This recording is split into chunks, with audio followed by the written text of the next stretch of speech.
Okie dokie. So, welcome to our playthrough of Paranormal Incorporated. I think this is a first for all of us to be able to play this game. So, welcome to all of us at this table and good luck. um, I'm Mads.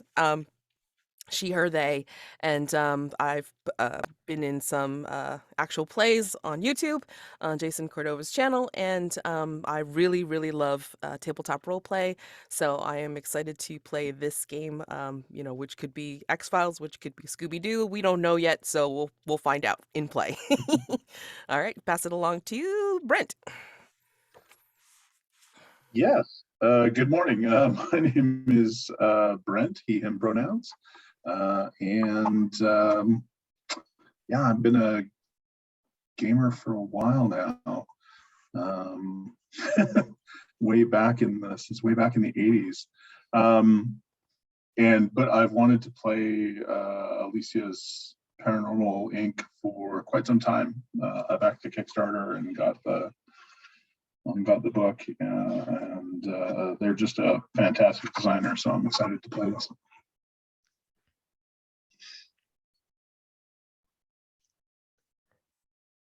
Let's do Michael. Sure. So I'm Michael. I use he, him, or they, them pronouns. And what else is there to know? I've played The Between and Brindlewood Bay, and now I'm really curious about this one. I have to admit it's not my favorite system, but I'm really open to being surprised, and maybe it's how you play or with whom you play. Yeah. And thanks again for making it possible on such a short notice. Last but not least, Amanda. Everybody, I'm Amanda. If you listen to any of Mad Stuff, you would have heard me already. I am also on the same the Between actual play YouTube thingy that Mads is on. We have a lot of fun. I know Brent in real life. We're buddies. And I'm meeting Michael for the first time. Nice to meet you, Michael. I'm really excited for this game. I was also a Kickstarter backer, and I've been dying to play it. Get it? Dying Paranormal. I'm so funny. I expect everybody to laugh at me. Or with me, sorry. And yeah, I'm really, really looking forward to this. This is going to be a lot of fun. All right, so normally we go through, we can definitely go through safety tools because we all use the same ones, being on Gauntlet and stuff. So we can actually go over that first, even though I do believe that the character keeper, I have to see if we even have that page. Yes, we There do. is a Okay, great. lines and veils in the Great. character keeper, All but right, it doesn't have so anything other than that. Yeah. yes, we will go ahead and fill that out, before we actually get started playing. But I mean, concept. I mean, this is a game about a group of investigators investigating, paranormal activity.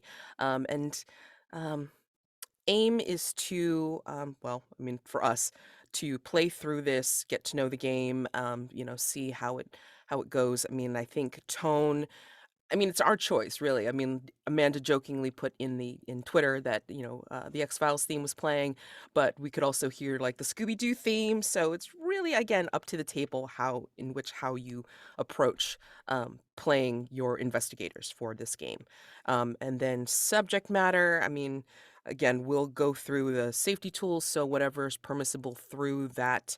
Um, um, of interest, and on the character keep the safety tools on the character keeper, it's like, whatever is not marked as a line or veil, then we will of course try to explore when we can. Okay. So yeah, we will go ahead and go through our safety tools, which of course includes open door policy. It's like for any reason, no, excuse me, for at any time, without having to explain why, you can leave the game if something becomes um, not fun for you. And then leading into that is, of course, X card. So if there's anything in particular that triggers or is unfun, then definitely do an X card in the uh, in the video, or X in the chat, and then we will rewind and change it. We will just ask what needs to be X carded and not ask why. And then, of course, our lines and veils tab on the character keeper that we're filling out as we speak. Again, line, nothing where you are going to role play. We do not want this in our game at all. And then veil, we do not need to fully role play it. I mean, it could be mentioned, but then, just go forward and progress in play. All right, so I think we've covered all the basics for starting the game. So yeah, we will go ahead and look through the playbooks, and then we'll put the pause on the recording to go through and then pick out our characters and pick out all the things that we need for character creation. And then when we come back, we'll go ahead and introduce our characters. Okay, so we're going to pause. All right, we have resumed after a lot of goofiness and character creation and deciding what we're going to do. So we're going to introduce our characters for the most part. I mean, we're just doing like a minimal character keeping here. Just go ahead and talk about your character by name, vibe, and then if you want to mention your moves that you've chosen for your particular character, go right ahead. I just want to go. Somebody else go first because I'm going to change like one of the vibes on mine. I just realized it's like I need to change it. Okay, go ahead. I'm happy to go first. Yeah. Again, I'm Amanda. I'm going to be playing Dr. Fern, she, her. Fern is actually her first name, but she doesn't go by her last name. It's kind of like Dr. Phil, but she actually has a PhD in quantum chemistry, I'm going to say. Her vibe is excitable and obsessed. I'm thinking kind of a little bit of a Holtzman from Ghostbusters idea, like that sort of really into her work, really excited about all of this, but a serious researcher, just really enjoys it. The moves I have selected are experimental technology. You have a piece of untested technology in your backpack. Name it, describe what it does, and then add it to your backpack. When you attempt to use the technology, roll plus science. On a 10 plus, it works flawlessly. 7 to 9, it works once and then fizzles out. And then on a miss, it breaks. And basically, because this is a one shot, I kind of have one chance to use it unless I roll really well. I also took a new hypothesis once per mystery. When you miss on a theorize move, you may suggest a new theory. If the other players agree, you may attempt the theorize roll on a second time without searching for new clues. If you are on the Gauntlet Discord, you may remember a question I asked in the Brindlewood Bay channel just a couple of minutes ago about this. So that's kind of fun. The piece of untested technology in my backpack is a machine that Dr. Fern has created that can sort of it looks kind of like a water gun.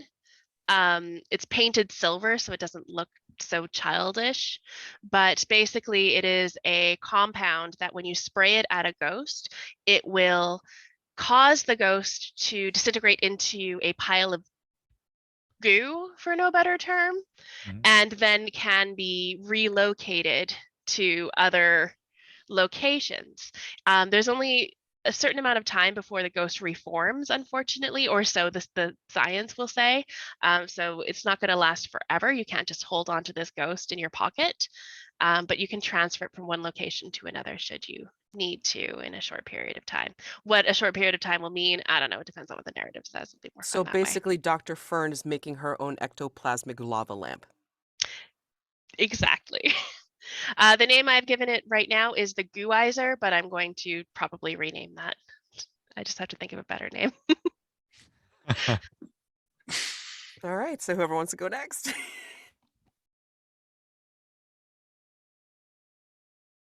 I think I'll go next. Okay, so I'm Michael. I use he, him pronouns or they, them, and I'm playing Annabelle Craven, who's the medium. And basically, she's an older lady in her 60s, very fashionable, and the vibe is flighty. So I picture her having a short attention span and going in different directions and not sticking through with everything. And I thought technophobe might be fun. But if we want to go more in a serious direction, I can definitely change that. just let me know. So let's see what she uses she, her pronouns, and the moves I've chosen are I sense a presence. At any point, you may announce that you sense a presence and draw a paranormal card. Choose one of the events to encounter, and then roll plus intuition. On a 10 plus, you discover a clue. On a 7 to 9, the encounter leaves you shaken. Mark a personal haunting. Then take +1 to your next discovery move. And the other one is tools of the trade. You have a tool that you use as part of your practice, like a crystal ball or a set of tarot cards. Add your tool to your backpack. When you use this tool to gain an advantage, do not mark it off. And I've chosen stylish glasses because of the picture I've chosen for her. All right, I can go. All right, so my character is the intern. Her name is Veronica Revis, but she actually goes by Ronnie because, she uses they, them, but I mean, she's like kind of like on the in between on that one at the moment. But again, Ronnie is how everybody knows her, knows them. Um, Vibe is detail oriented, blandly sarcastic, wears one of those knitted beanie caps all the time. And then they have for the moves is underappreciated. You have skills overlooked by the rest of the team. Big shock. After seeing the results of any roll you make, you can add +1 to your total. And then Coffee Runner. You are skilled at quick thinking and quick moving when you need to be. Once per turn, take 12 plus on a roll related to thinking or acting quickly. Um, Done nothing in the backpack yet, but as an intern, we're just gonna since this is a one shot, I'm just gonna play it like she's gonna have something convenient in her backpack because or they're gonna have something convenient in their backpack because they know they're gonna just they're always gonna have something that somebody needs.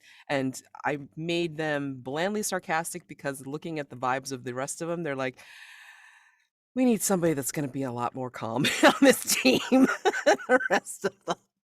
Leading to that, let's go to our, I believe, bookworm, Brent.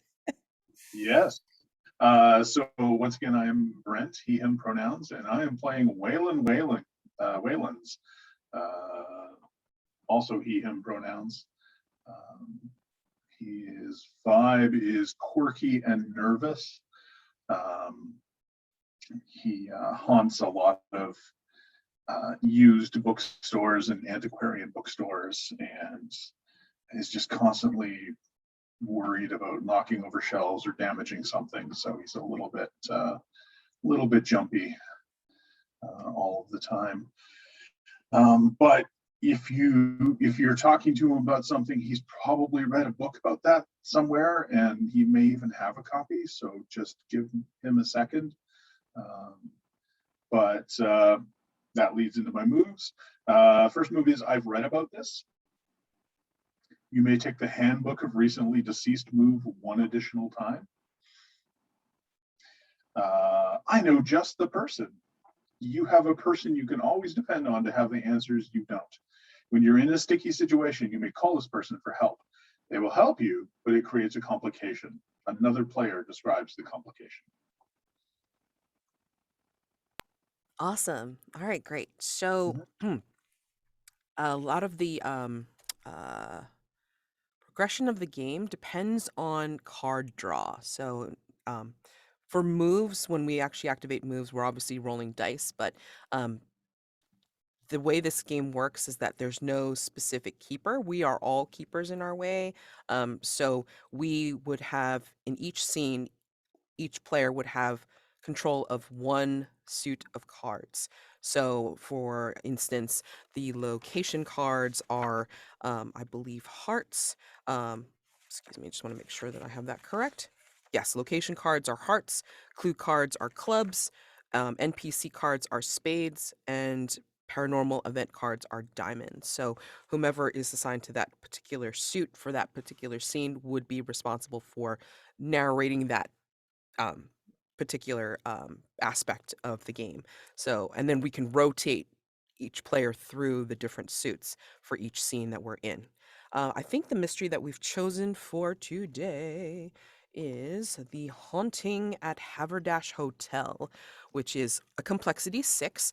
So for those that are familiar with Brindlewood Bay and the Between, um, complexity is determined kind of like how many clues you need minimum to be able to resolve said threat or solve the mystery. And then the tone is rated R. So we'll see how this goes. I did want to mention that there is a designer note on this mystery that Mhm. says this mystery is not recommended for your first playthrough of Paranormal Inc. It contains a new special rule designed to make the mystery more challenging. Okay. So did we just want to do something different? I mean, that's perfectly fine. I listed out all the other ones that I have copies of in the chat. Okay, so Phantom of the Opera sounds fascinating. So if we want to flip to that, I'm perfectly happy to do so as well. Do we have a lot of musical theater nerds in the joint? Well, I mean, I have love listened to Phantom. me a Phantom of the Opera for a while, so I don't care. Yep, I'm down for it. Phantom of the Opera? Okay, great. Sure. Love it. Okay. I will very quickly share sorry for not bringing that up earlier. I'd only just noticed that. No, that's fine. I mean, Share. good to know though, because I mean, again, some of these games do have a designer thought in mind about what makes a good mystery for your first playthrough. So Absolutely. it's good to not mess that up. Not completely jump to the hardest one. Yeah, let's go So ahead and make this really hard. Yeah. The Phantom of the Opera is a mystery by Lara Page Turner. The complexity is 6 and the tone is PG-13. And I don't see any content warnings, so we don't have to worry about that. No. At least like not further than our currently marked lines and veils on our character keeper. So no, Yeah. good. All right, so let's take a look. Presenting the mystery. The Northlake Theatre has been haunted for the last 10 years by a mischievous spirit the actors call Backstage Brian.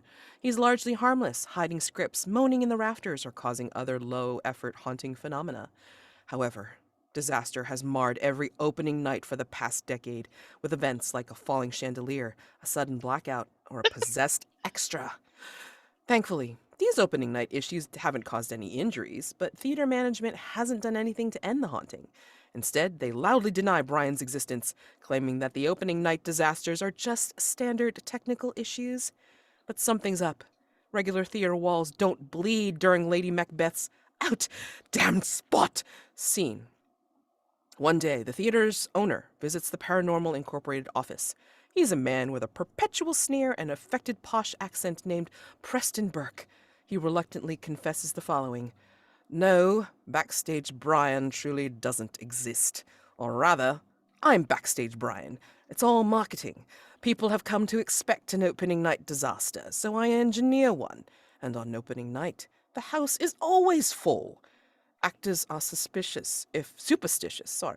If I hide someone's script during a rehearsal, they assume Brian did it. So if they see Brian in every shadow, and because actors love to talk, I get free publicity. But for the last month, props have disappeared. People have seen shadowy figures lurking and heard strange music, but I'm not doing it. Something has moved in for real. The actors are frightened more than I want them to be. I need it gone. And I'm coming to you lot instead of a larger, better ghost hunting group, because I need absolute discretion.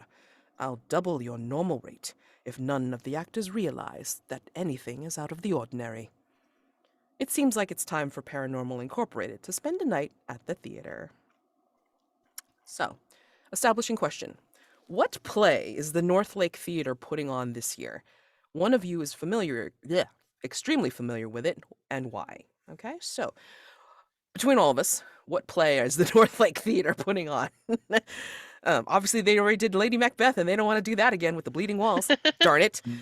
Want to see that? I want it. This is because I'm still stuck on this idea to write a Mamma Mia ABBA themed Brindlewood Bay mystery. I kind of want it to be Mamma Mia. I mean, like haunted Mamma Mia. Well, I mean, it's like she don't know who her dad is, so it's kind of like, okay, whatever. Yeah. I'm perfectly happy with that, It is a little on the silly side, though. We could go something more serious, like Les Mis. Nothing's more serious than that. Yeah, I mean, well, I mean, like when they put up the barricade, it falls down on everybody. That's not something we want to look at, you know? Kills all the child actors. That'd be terrible. No child actor death, please. No, none of that. So, Maybe they're doing a minor keys version of Mamma Mia. Yeah. it's Yeah. really sad. It's really sad. So, yeah. Well, actually, I mean, like, I think Mamma Mia 2 is sad. I think sadder than the first. I haven't seen it yet. I haven't seen it either, apparently. but I mean, I heard Apparently, it's a bit on the sad side. I'm supposed to watch it soon because my partner found a podcast about how it's the best movie ever made, and I wow. have to watch and listen to that and then watch the movie. I'm really excited for that. well, we can totally fake it. So, I mean, like, you know, instead of it, I mean, something Mamma Mia-esque, it's the knockoff version. I don't know what you want to call Yeah. it. Go ahead, Amanda. Like, you know, name it, and then you're I extremely I'm familiar with totally it. fine with doing Mamma Mia. I think let's just do Spooky Mamma Mia. Spooky Mamma Mia. Okay. I mean, you know, and then you're obviously very familiar with it because why?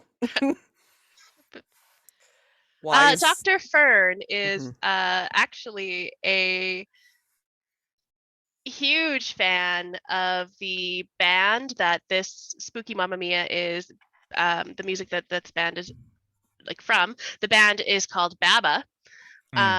Baba is a Norwegian pop group. And Dr. Fern has just always been really fascinated by that era of music, specifically Baba's music, and has the vinyl Baba Silver, the vinyl, their very popular one. And actually, Dr. Fern has seen Spooky Mamma Mia, which we gotta give it a better name. Give me a second. Papa Poppie. Papa Poppie, the musical is she's seen it like 10 times, including like a version done by high school kids, which was probably the best one. Oh, that's brilliant. Especially the high school kids doing it. Oh my God. They probably do because it's like they have no idea. It's fine. They're like completely beautiful. All right. So, goal. Discover who's haunting the theater and either convince them to leave or remove them by force. Ideally, do this without letting the actors know why you're there. Ooh, this is going to be weird. Setup. After you accept the job, Preston Burke hurries out of your office, leaving behind a key. This is for spare costume storage, he says. Find something inconspicuous to wear. The nondescript door at the back of the theater leads to a dim storage room filled with rack upon rack of clothing. Go around the group and have every investigator describe the outfit they now throw together. There's nobody and nothing to speak of in this old storage room. Play begins when you draw a location card and head into the theater. Okay, so before we name our costume, let's go ahead and pick who's doing which suit. So, location, clue, NPC, and the paranormal event. So, don't particularly care which one I get. So, I mean, I do have the cards all shuffled out okay, and face down, so I don't know what order they're in. I just know what suit is in which pile. great. So go ahead and just like, you know, just name who's going to be doing which suit. I'll do hearts Okay. because I love Papa Poppie. It's my favorite play. Okay. So for the first scene, you'll be doing a location. Okay. And then for clue, I have to remind myself which one's what. Clue is clubs.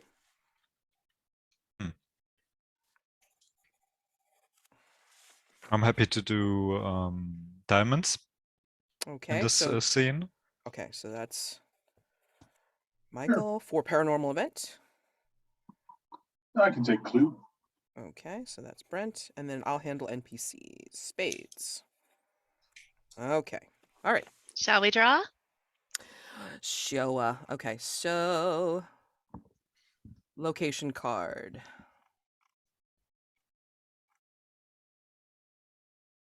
Oh, before we do though, what are we wearing? Because obviously you can't really be going around with your backpack well, with your Goo-izer or something. I mean, I don't know if you can hide it. You know. Yeah, I think I'm going to be able to hide it. I am wearing a. I'm wearing, I guess, what is a zoot suit? Like very big, broad shoulders, very big, oversized suit, probably from Guys and Dolls. And I have my Goo-izer stuffed in one of the pockets of the pants, and the jacket goes down lower than where the Goo-izer is, so you can't tell it's there. And it's purple, the outfit, the suit. So Ronnie goes when they see this goes, "Are you fitting your normal clothes under there? Because I mean, it looks like there's two of you." Well, of course I'm fitting my normal clothes under here. What else do you think I'm going to do? It's freaking hot. Never mind. Do you It's know how fine. do you know how many people have probably worn this outfit? Do you know how much? Well, no, I don't even want to think about it. Yeah, don't think about it. It's probably safer for you. um, basically, Ronnie has not changed. They've basically taken off the beanie and then put on one of the costume bowler hats, and then is just in a black t-shirt, black jeans, and black combat boots. Just because they can pass off as tech, Yeah. intern anyway. Yeah. So it's like it's not a stretch to go into the tech part of the theater. So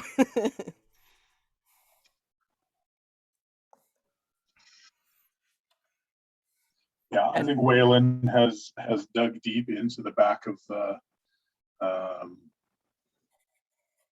He found a whole box of costumes marked P of P, and comes out wearing the what is essentially the pieces of like every pirate costume from the theater's last production of Pirates of Penzance. Big flowing shirt, tight breeches, thigh-high boots. Absolutely missed the memo on like blending in, and just found got super excited about the possibility of wearing, like, living out his pirate dreams for an evening. So and Ronnie just looks at you, Waylon, and goes, "You are resplendent in your piracy, sir." why, thank you. Does a big bow. You hear the tearing sound of breeches. Ronnie tips It their sort of- hat. Sort of slides back into the racks of costumes for a moment. Back with another looser pair of breeches. More pantaloon at this point. Yeah. Okay. Michael. Okay, so I'm really happy that we have someone who really sticks out. So I've chosen kind of an old-timey movie director outfit. So she's wearing just picked a random picture that kind of describes it. Like, obviously, it looks a bit better, so maybe she could impersonate a director or someone. But on the other hand, it really doesn't fit the time we're in, and it's really old-fashioned. So it's like a beige suit and big boots, and she's also wearing that hat, and probably has a megaphone, like a proper one, not like on the picture. Are you keeping your glasses on, or are you hiding them away for right now? No, I'm definitely keeping them on. Okay.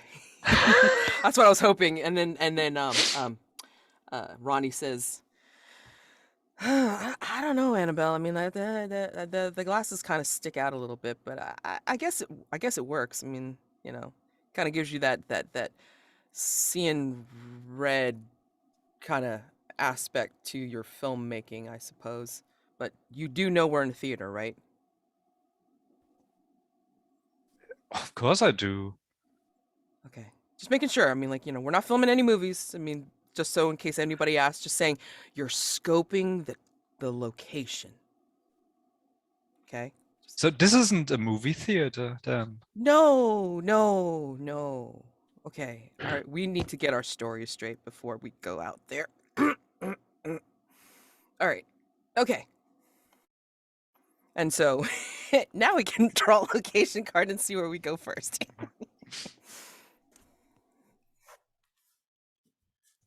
Okay. First off the top of the hearts is the 10 of hearts. 10. Okay. So we're going to look at the PDF and see where that leads.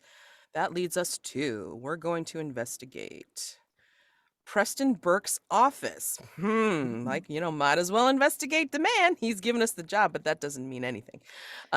Now, in normal play of a Brindlewood Bay carved from Brindlewood, we would normally not always stick together because that's not as fun. I leave it up to you guys if you want to all converge upon Preston Burke's office to try to get it done faster, or we can separate and pair up, and then one group goes to Preston Burke's office, and then we draw another location card. Whatever you want to do. Anyone who's ever played a game with me knows that I love splitting the party. So Yeah. Absolutely. I'm totally about that too. So if you want to draw another location card, we'll make a awesome. split. Let's draw the second location card. Mhm. The 9 of hearts. That brings us I to promise I did. Shuffle. It's fine. So that leads us to the trap room. So that's the cramped, dusty space running beneath the stage that kind of brings us up and down from the basement and to the stage. So either way. So I think because Ronnie looks like they're part of the tech crew or whatever, they're going to investigate the trap room. Because again, thinking tech magic for the theater, what if this is not paranormal per se? So they're going to check it out to make sure that there's no funny business going on with somebody actually using the tech. So who's with me? I'll go with you. Okay, great. Great. The I think pirate and the tech. Dr. Fern and Annabelle, according to Dr. Fern, look the most like respectable business people. Yeah. So we're going to go investigate Preston Burke's office, if that works for you, Annabelle. Fabulous. Okay, great. Perfect.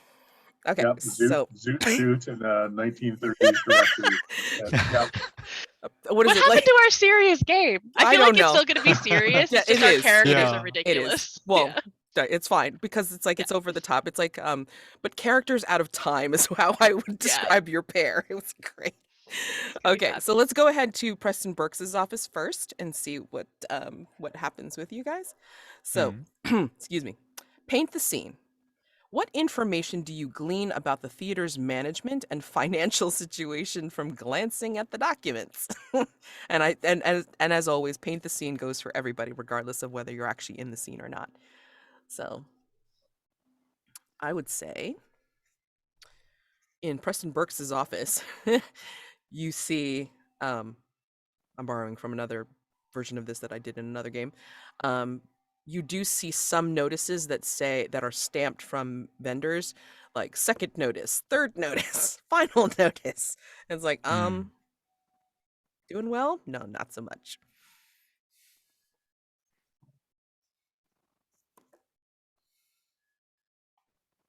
I think we see Post-it notes all over the place of reminders. Reminder, pay this bill. Reminder, pay this person. Reminder, fire this person. Reminder, change these light bulbs. Just sticky notes everywhere. But they don't look like they're written in Preston Burke's hand.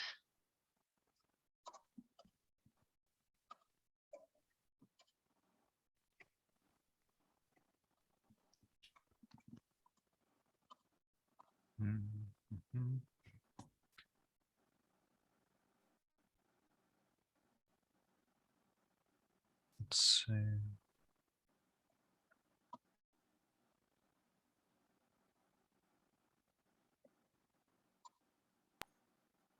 Michael or Brent?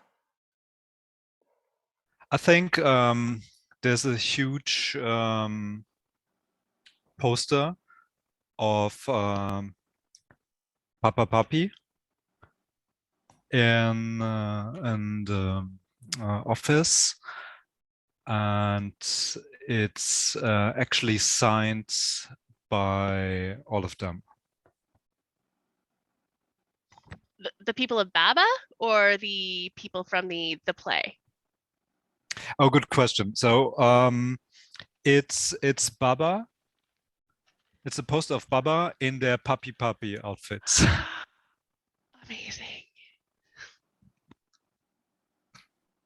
Nice. Hmm.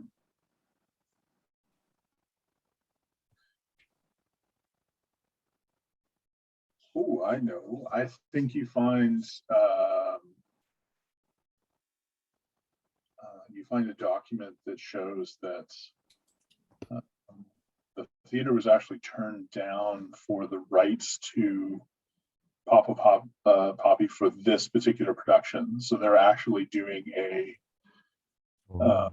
dare I say it, a pirated production of. So yeah, they don't have the rights to do it this time. They weren't able to secure them either because they couldn't pay for them, or so they're just going ahead without them.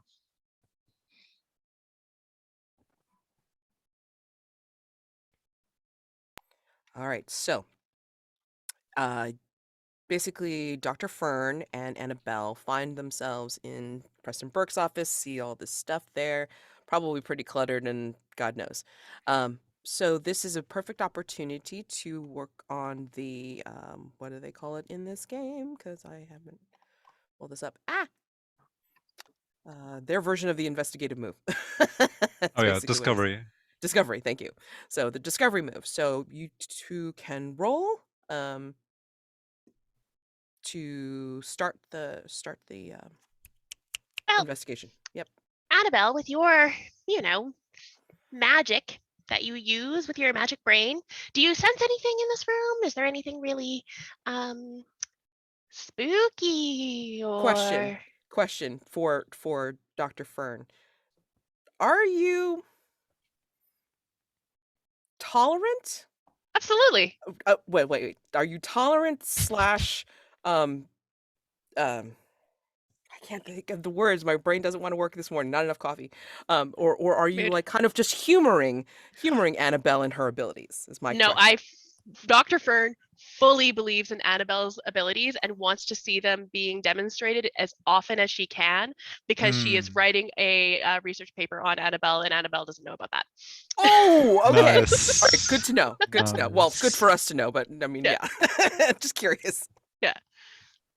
So do you see anything? Do you notice anything? Do you feel anything? Tell me everything you're feeling in detail, please. Yeah. And she looks around and looks at the poster. I sense a lot of bad taste in this room. This person must be very tacky. Okay. That's interesting. Do you have a sense of where in the room we should look?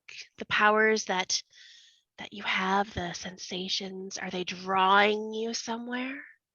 To something important, maybe? Not that I'm doing any leading questions, of course, I'm completely unbiased. Sure you are. So where's your little gadgets you use normally? Oh, and she pulls out the Goo-izer, which I still don't have a better name for. It's a perfect name. Yeah, holding it up, and it looks like, again, a little water gun, painted silver. You mean this?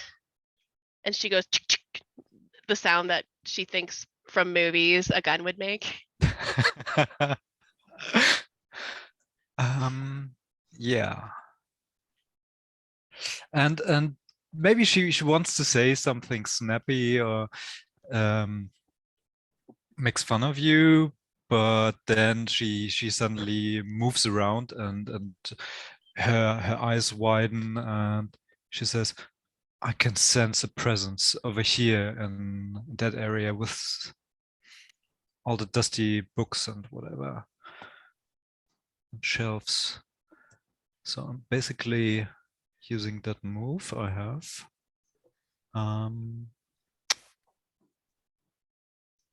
it says choose one of the events to encounter. Not sure what that means.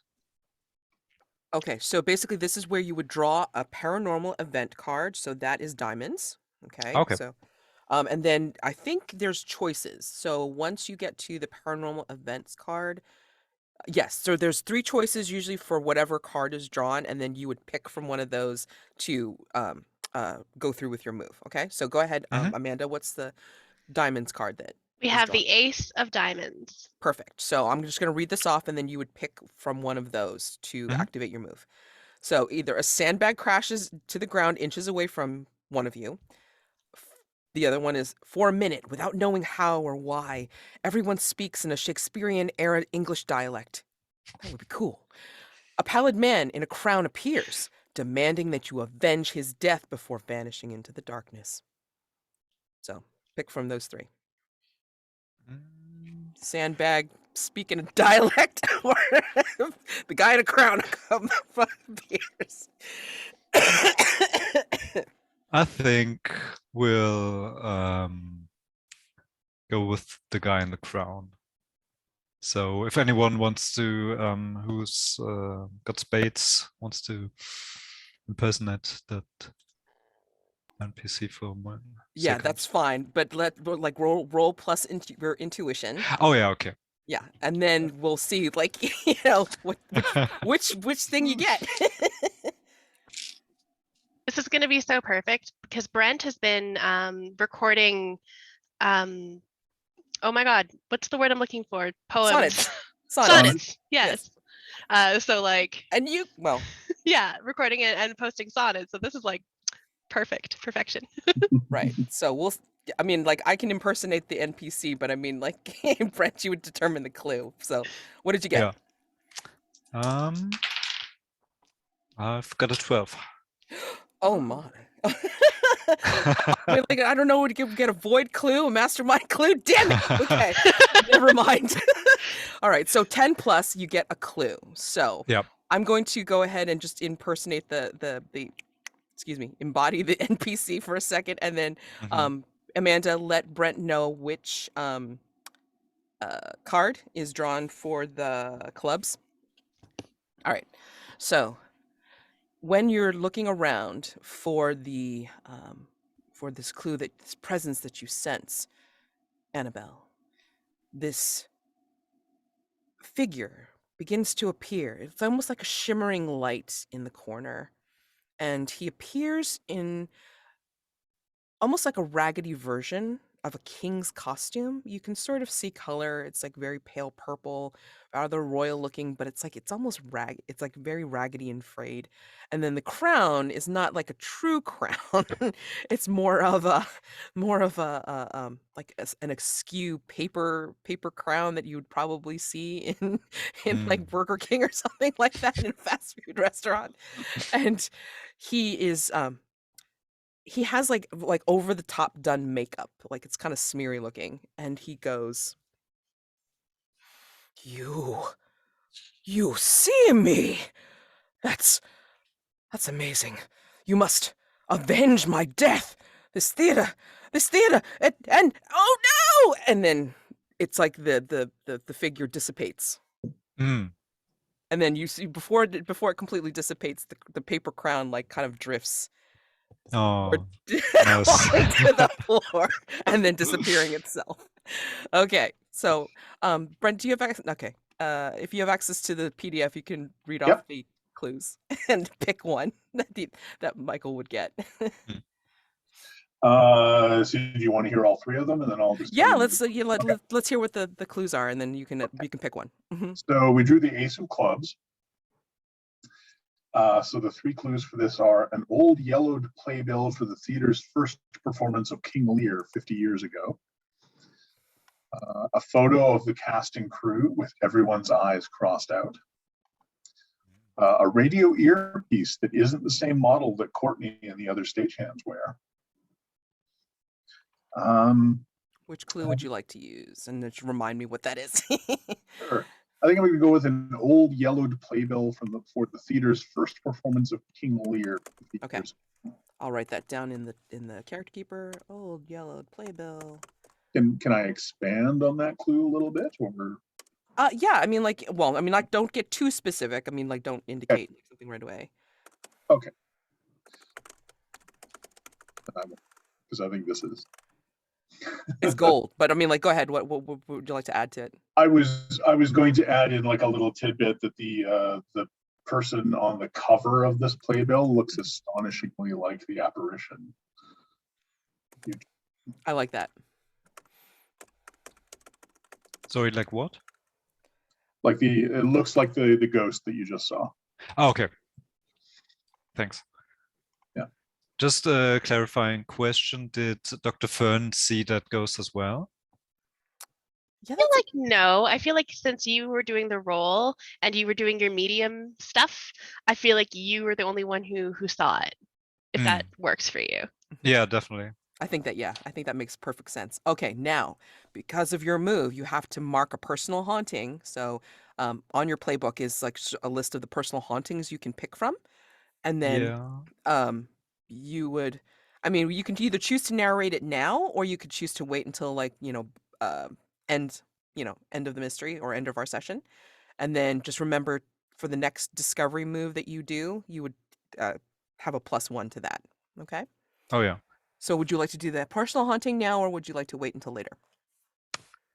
Since I thought I only have to mark it when I roll 7 to 9, I didn't look at it. So Oh, you know what? let's I'm not review. sure now. I mean, what do you think? I mean, like, do you think that's an only in the 7 to 9 category, or if it's a?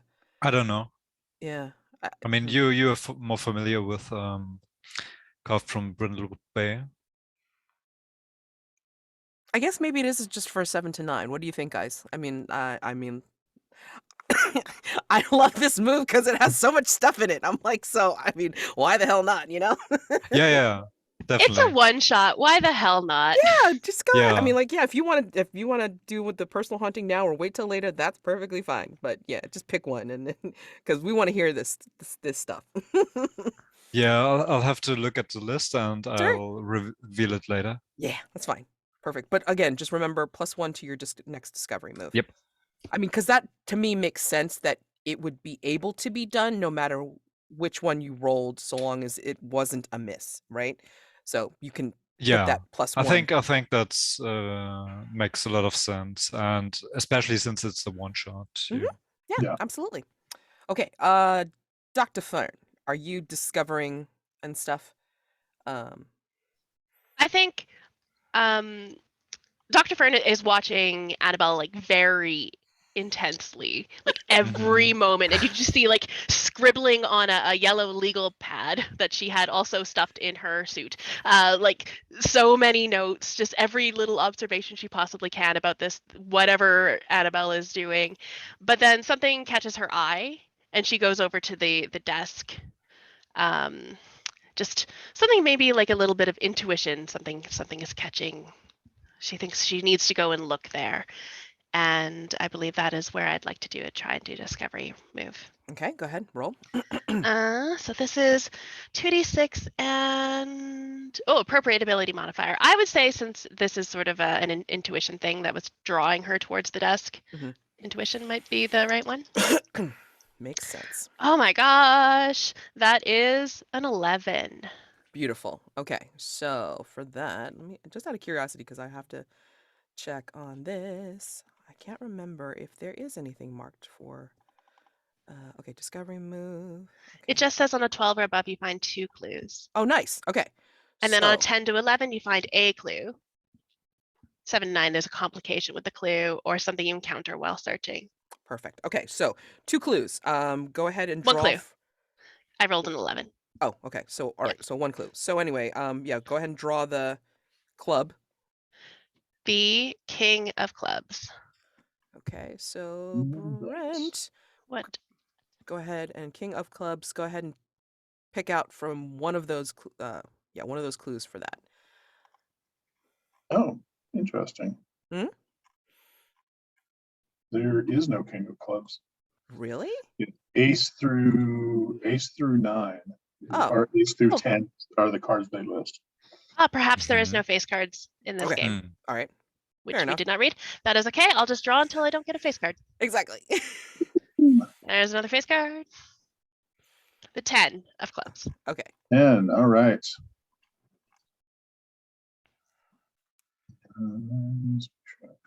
Yep, okay. So the 3 clues for 10 of clubs are the torn up remains of Oh no. Hmm. a canister of gasoline hidden behind some paint cans. Yeah. Brent, could you repeat? You kind of cut out for a second. Mhm. Okay, sure, I can repeat. Thank you. 10 of clubs, the torn up remains of a safety harness, a lovely, well-made folding fan, a canister of gasoline hidden behind some paint cans, which is totally OSHA compliant. Does Brent choose? Yes. Brent chooses. Ooh, oh, they're all so good. Mm-hmm. Um, And again, it's like in context, we would make it out in the theorize, but you Yeah. just give us the clue. Which one? I'm going to go with a canister of gasoline hidden behind some paint cans. And especially in the office, that's just like, Mhm. what? Are you freaking kidding me? Yeah. So Dr. Fern heads towards the desk on this. Just a sudden bout of inspiration. And what caught her eye was actually a reflection off the lamp of something red. And she looks down at the lamp, follows where the reflection would come from using mathematics and etc. And she looks over and sees a pile of paint cans, black stage paint, the sort that you would use to paint a stage, and behind it, a red jerry can full of gasoline. Mm. She can smell it now. Yeah. It's not very well sealed if she can smell it. Right. All right. So got 2 clues so far. Yay. We're Okay. gonna go ahead. Do you have a question? No, I just want to mention well, I've got a personal haunting and a condition related to it, and then we can finish that scene. Mhm. So while Dr. Read the prompt for your personal haunting before Oh you yeah. do it. Yeah. Premonitions of death. Narrate the premonitions. Oh, sorry.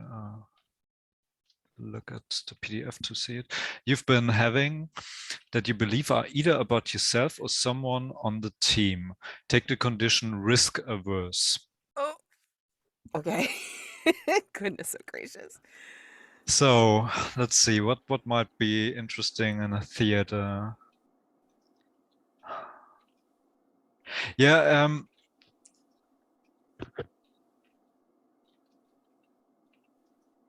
I do have a vision of someone falling through a trapdoor into vast voidness, and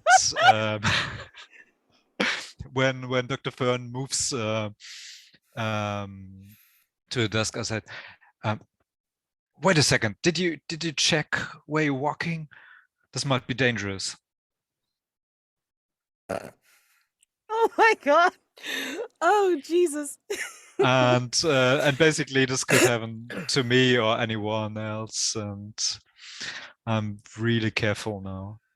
Dr. Fern looks around at the floor and there's nothing on it except for like stacks of papers and bills. I think I'm okay. Are you all right, sweetheart? Yes. Did you find anything useful though? Oh yes, look at this. Not OSHA compliant at all. And she points out the gasoline and the paint cans. Maybe we should take this jerry can and put it somewhere a little safer. What do you think? looking Yeah, we around should at do the that. room full of like scrap paper everywhere. That's just like, As you're saying that, it's like we're gonna cut to we're gonna Mm, cut to Ronnie and yeah. Waylon. perfect. Excuse Yeah. me, for the trapdoor, which is like really intense now that you just mentioned the trapdoor thing. I'm like, fuck. Okay, so trap room. The trap room is a cramped, dusty space running beneath the stage. Trapdoors and lifts allow actors to rise or sink dramatically. Paint the scene, everybody. Items littered in the corners indicate someone has been spending their spare time down here. What do you find? So even if you're not there, like just mention something. Excuse me. Um, I'm gonna say it's like there's like a lot of snack bags of chips down here. I mean, like somebody's taking their snack break because that's the only time that they have to be able to do this. In between going up and down on the stage. So Yeah. There's a set of hand weights and a book called How to Get Swole in 20 Days.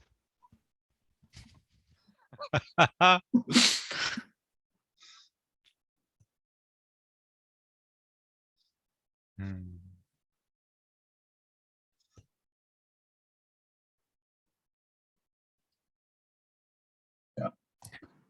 Building off of that, there is a small, small but dusty mini fridge in the corner that is just packed with meal replacement drinks. Hmm. And then sort of like around it and stacked on top of it are the empties. I think since we've established that this place isn't really safe, um, there's definitely boxes of fireworks and pyrotechnics. Yes.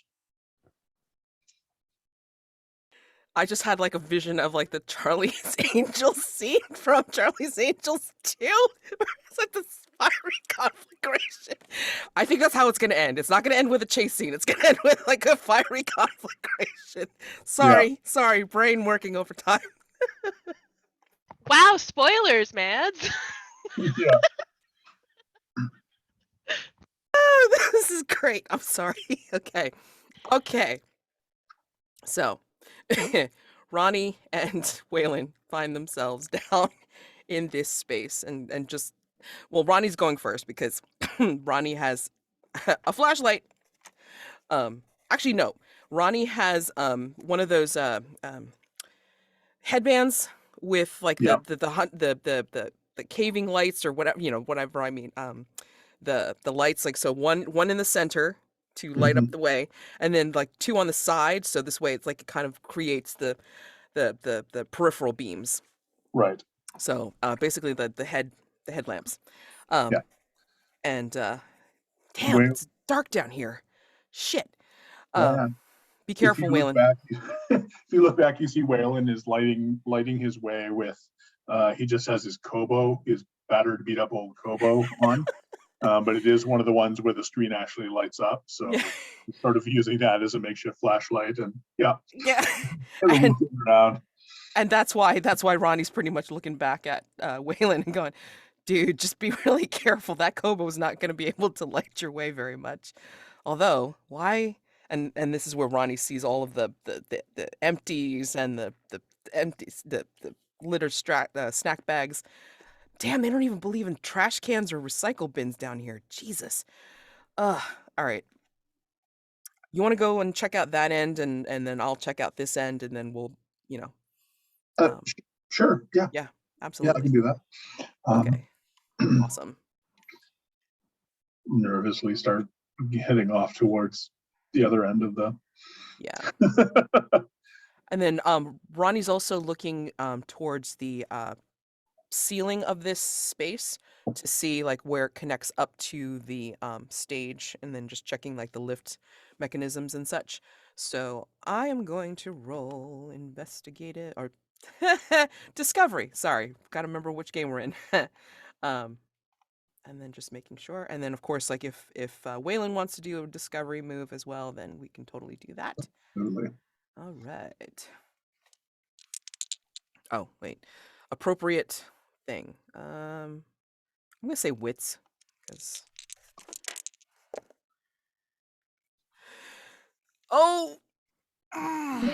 this game of the between is gonna be a hell in handbasket. I'm telling you, my rolls are sucky. We're not playing the between, Mads. I know, but I mean, it doesn't Oh, matter. This is no. leading up into that. I'm telling you, I've been rolling badly for the last 2 weeks. Ugh. Okay.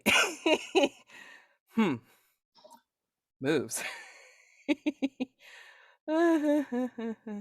Okay, so presenting to the group. What happens on a miss?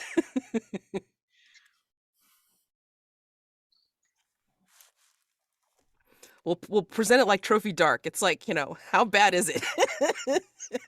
What could go wrong? So what were you doing immediately right up to the... Okay, so Ronnie was again looking more on the tech part of it, like looking at the lift mechanisms for the stage. So there were no lifts that were actually down on this floor of the trap room. They're all like up on the ceiling. One of the lifts starts coming down. Shit. Yep. Okay. So I'm definitely using a personal haunting. I will pick out which Yeah, one one of that the lifts is. starts coming down, and it's like one of those situations where your shoelace is stuck in a thing. So Yeah, you can't, exactly. Yes. Yeah. It's like fuck, and Weyland's already on the other side of the trap room, so he doesn't quite hear me, like getting desperate. Yeah. So here's a question. Is there a production going on right now? Like, is there a play or a rehearsal that's actually happening at this moment? That's a very good question. Let's put it out to the rest of the group. What do you think? Because, Preston had said be inconspicuous. Now, mind you, most of us are not. So, I mean, you are so not inconspicuous. All right. Regardless. Do we think that there is something going on, like it's busy because they are doing some kind of tech rehearsals or whatever? Because there would be more people here that we would see if there were. Yeah, I think they're not doing like a full-on rehearsal. It's like Brent would know the actual words because he's theater guy. The thing where they're pacing out the steps. Yes. You know that thing? Yeah, I don't remember what that's called. What that's called. Yeah. Not staging. It's Where you usually mark just the spots and stuff. Marking and stuff like that. Yeah, that's usually a tech rehearsal because then they're also worried about the lights. They're worried about like the sound, like how's it coming across? I know. Yeah, they're doing a cue to cue. Cue to cue, thank you. Yes, exactly. Okay. I'm totally They're going to you, Brent, if I need to know anything about the theater. Great. Awesome. Now I know. They're just doing the lead into a major tech cue and then a lead out. Yeah, that makes sense. Cue to cue. Ah. Yeah. All right, Yeah. great. And that gives us lots of opportunity for the lights to just go out and everything's black and dark and then loud noises and stuff. So that gives us lots of fun things to play with. All right. Well, Cool. somebody's fucking with the trap door. So yeah. If I bump my roll with a personal haunting to 7 to 9, so there's there will be a clue, or something will be complicating said clue. Well, I should say, like, there is a clue, but then there's something complicating it. So Okay. go ahead and grab a clue card, Amanda, and then Brent would pick it out, and then y'all can figure out what my complication is from said clue. And then 8. Okay. Let's look at it. 8. Yeah. All right. For everybody listening, I am using my Dragon Age Inquisition deck of cards because I'm obsessed with Dragon Age and I love it. All right. The 3 clues for 8 are a fresh out-of-the-box Spectre Detector 3000, consumer grade but more user-friendly than the equipment you use. A book of matches from a nearby bar. A broken frame containing the photo of a younger Preston Burke shaking hands with an unknown person. Which clue would you like to give? I think it's going to be A broken frame containing the photo of a younger Preston Burke, taking hands with an unknown.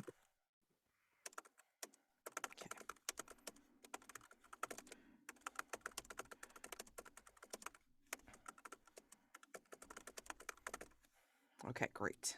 All right, fabulous. Okay, so while Ronnie's going through this crap, and then like again, you guys would name the complication later, but let's go to Brent right now. So Brent, what do you think you're looking towards in your side of the trap room? So I'm digging into the actually a little peckish. So, half the reason I came over to this side of the trap room is because the mini fridge was over here. And so I have no problem. I just pop open the mini fridge and grab a meal replacement drink and continue looking around the place. And then I noticed like the trap room is in the theater is also usually where you put stuff that you don't expect to ever see again, but like most theaters are run by hoarders, so there's a lot of the we don't know that we'll ever need this again, but just in case, we're going to keep it around, and that's what the trap room is used for a lot in theaters, which is one of the reasons it's particularly unsafe. So I think he's discovered like the boxes of old play scripts and that sort of stuff that is, and has excitedly started digging around in that, using the light of his Kobo, his e-reader. Go ahead and roll. Yeah, like go ahead and roll for it, and with the appropriate, modifier. Ooh. All right.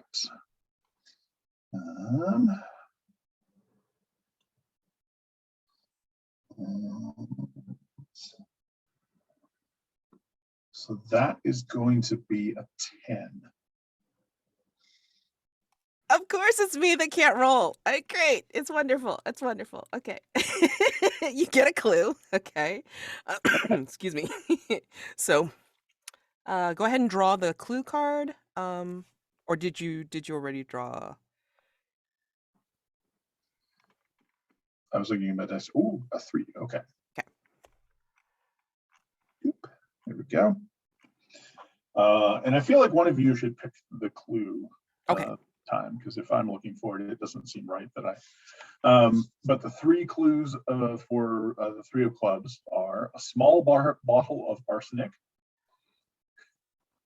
a notebook full of critical reviews clipped from the paper, a few loose pages of an extremely gory horror movie script. I'm kind of jonesing for the small bottle of arsenic, actually. So. What do people think? I love it. Yeah, I like it. Cool. Okay, so then upon discovering this small bottle of arsenic, even though the bottle of meal replacement drink that he got was sealed and so couldn't possibly be poisoned, Waylend has just this knee-jerk reaction moment of like spitting out the drink and like just like dropping the bottle off to the side. And this is like, oh, I don't think it turns back around with the arsenic.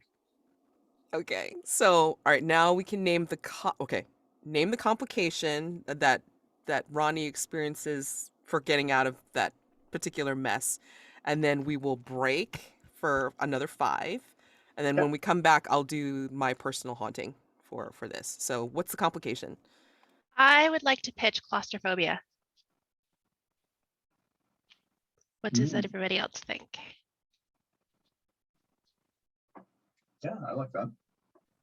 Yeah.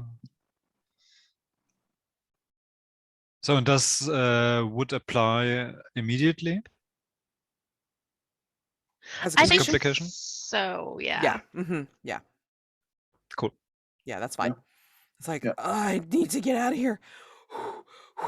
Yeah. And then like, so basically like with the headlamp, I mean, like you see Ronnie running right back out upstairs to Yeah. get out of this Yeah. space.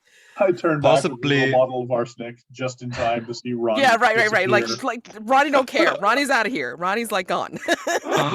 yeah, So with possibly yeah, other go ahead. people working there will notice you. Well, I mean, again, I sort of look, I mean, Ronnie at least looks Oh like yeah, one of the right. tech people because of wearing all black. The only thing kind of weird is the fact that they're wearing a bowler hat. Beanie. Yeah. But Oh yeah. also, tech people are theater people. Wearing Yeah. a bowler is not. Mm. I True. mean, come True. on, I mean, like it's not that weird. it's my cool way to look like I'm like a little different. It's fine. It's good. Yeah. So, Cool. all right. So 5, and then we're coming back, and then coming back to a personal haunting, and then continuing on. Awesome. All right. See you in 5. See you in 5. And we're back. And I didn't look up my personal haunting stuff, so give me a second. Intern. Okay, great. For any listeners, for some of us, it is quite early in the morning. we're all just getting by. Yeah. And so for some of us, it's in the afternoon, and we're all just getting by. Okay. Oh boy. Okay, so my personal haunting is entitled Life Goals. Narrate a scene that depicts how you chose to do your internship with Paranormal Incorporated. So, Ronnie is actually from a well-to-do family. Like kind of well-to-do enough that like there's a gate and there's a buzzer that you have to get into the property. They don't really know this because the team really doesn't care. They're like, oh, we have an intern, fantastic. Don't have to pay them or whatever, and that's fine because like Ronnie's not in it for the pay. They're in it because they see this ragtag group or had kind of observed this ragtag group of investigators for a little bit and noticed it's like they're kind of all over the place and they need somebody to kind of help corral them. So Ronnie's taken on the job as the intern, but really, I mean, I think Ronnie considers their job more of a manager.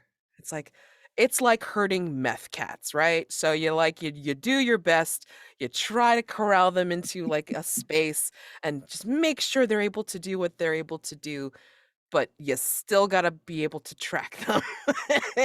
And so that's how they're putting it. They've basically kind of convinced each of them. It's like, you know what? You kind of probably need somebody to help with keeping some of the details, like, set up for the office. And in their usual way, however, they would listen to this with half an ear.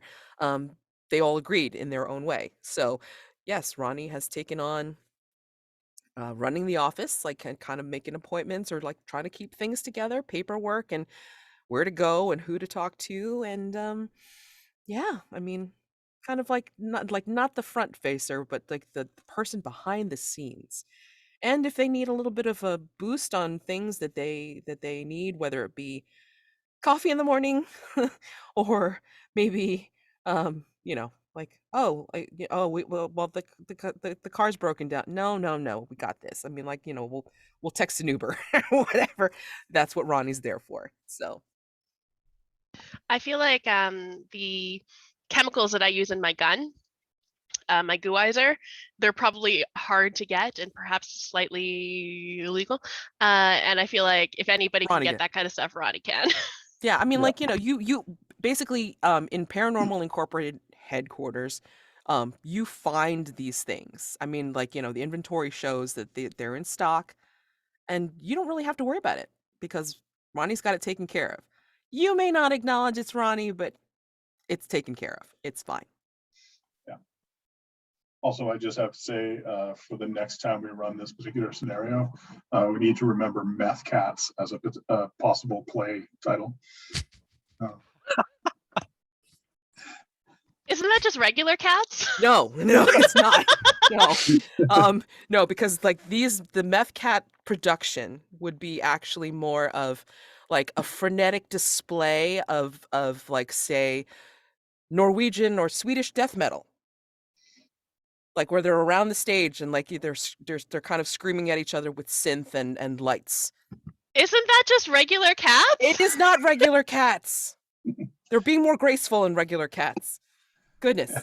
And they don't have, okay, this Meth Cats does not have a ballad. Does not have a shattering, There we like go. tear-staining ballad. It does not have that. That's why it's different than cats. I understand now. Yeah. Yeah, It's like you don't have no memory in Meth Cats. No. No, it just has an 11-minute guitar solo. And a mosh pit. Yeah. You know, I mean, No like orchestra pit. that is interactive theater at its best. That's why it's experimental, and maybe there's a few things pumped in the. Now I'm kind of picturing Guar. Yes. Sorry. This has descended. If you're watching this playthrough, this has descended to chaos. We're having a good time. Okay, so Ronnie has run up the stairs and is like, oh, Probably into us, right? yes, like so Annabelle and Dr. Fern, you've probably come out of the office with the gas can. What the hell? I mean, but maybe you see, maybe you notice, maybe you don't notice Ronnie like a little bit. Oh man. Oh shit. Oh wait, hey, where's Waylend? Shit. Waylend. You know, and I don't know how fast Waylend has come and followed. Oh, Ronnie. Yeah. I'm so glad you're not dead yet. Okay, wait. What? Wait, what? Can you get us some Yet? coffee, please? What? Okay. Okay, hold on. And then flips open the phone while they're coughing and just like, goes into the Timmy's app. Okay. I don't know where we're at, to be honest. So Tim Hortons or Starbucks app, and then just goes in and orders some coffees like they're usual, like Yeah, the regular. and then we'll go and pick it up because it's nearby. There's a retail location like right next to the theater, so this is an easy fix. Yeah, I probably need some air, so And then she turns around and walks away. yeah, I'm like Ronnie's already walking out of the theater and heading towards to get the coffee. Yeah, because it's ordered. It's gonna be done in 5 minutes. It's fine. No, I mean Annabelle just says that to you and then without an explanation walks away. No. Well, I mean, Annabelle knows that like Ronnie's got the coffee orders down. I mean, like you guys don't change anything. You want the same shit every day. So, Slightly out of character story question, but also part of the world building. In what way does the coffee place misspell or mispronounce Ronnie's name? in terms of, well, It's like written on the order. Oh, They'd yeah. always get it wrong. Come on. Yeah, for whatever reason, even though it's pretty damn clear, like Ronnie, Ronnie doesn't say it any different than anything else. It's like it's either Rennie or Ren, like, and as like for whatever reason the barista thinks like it's like the bird, so WREN, or it's Ron as in brawn but without the B. Like RAWN. That's like what the fuck? Thanks. Like, what the fuck? So yeah.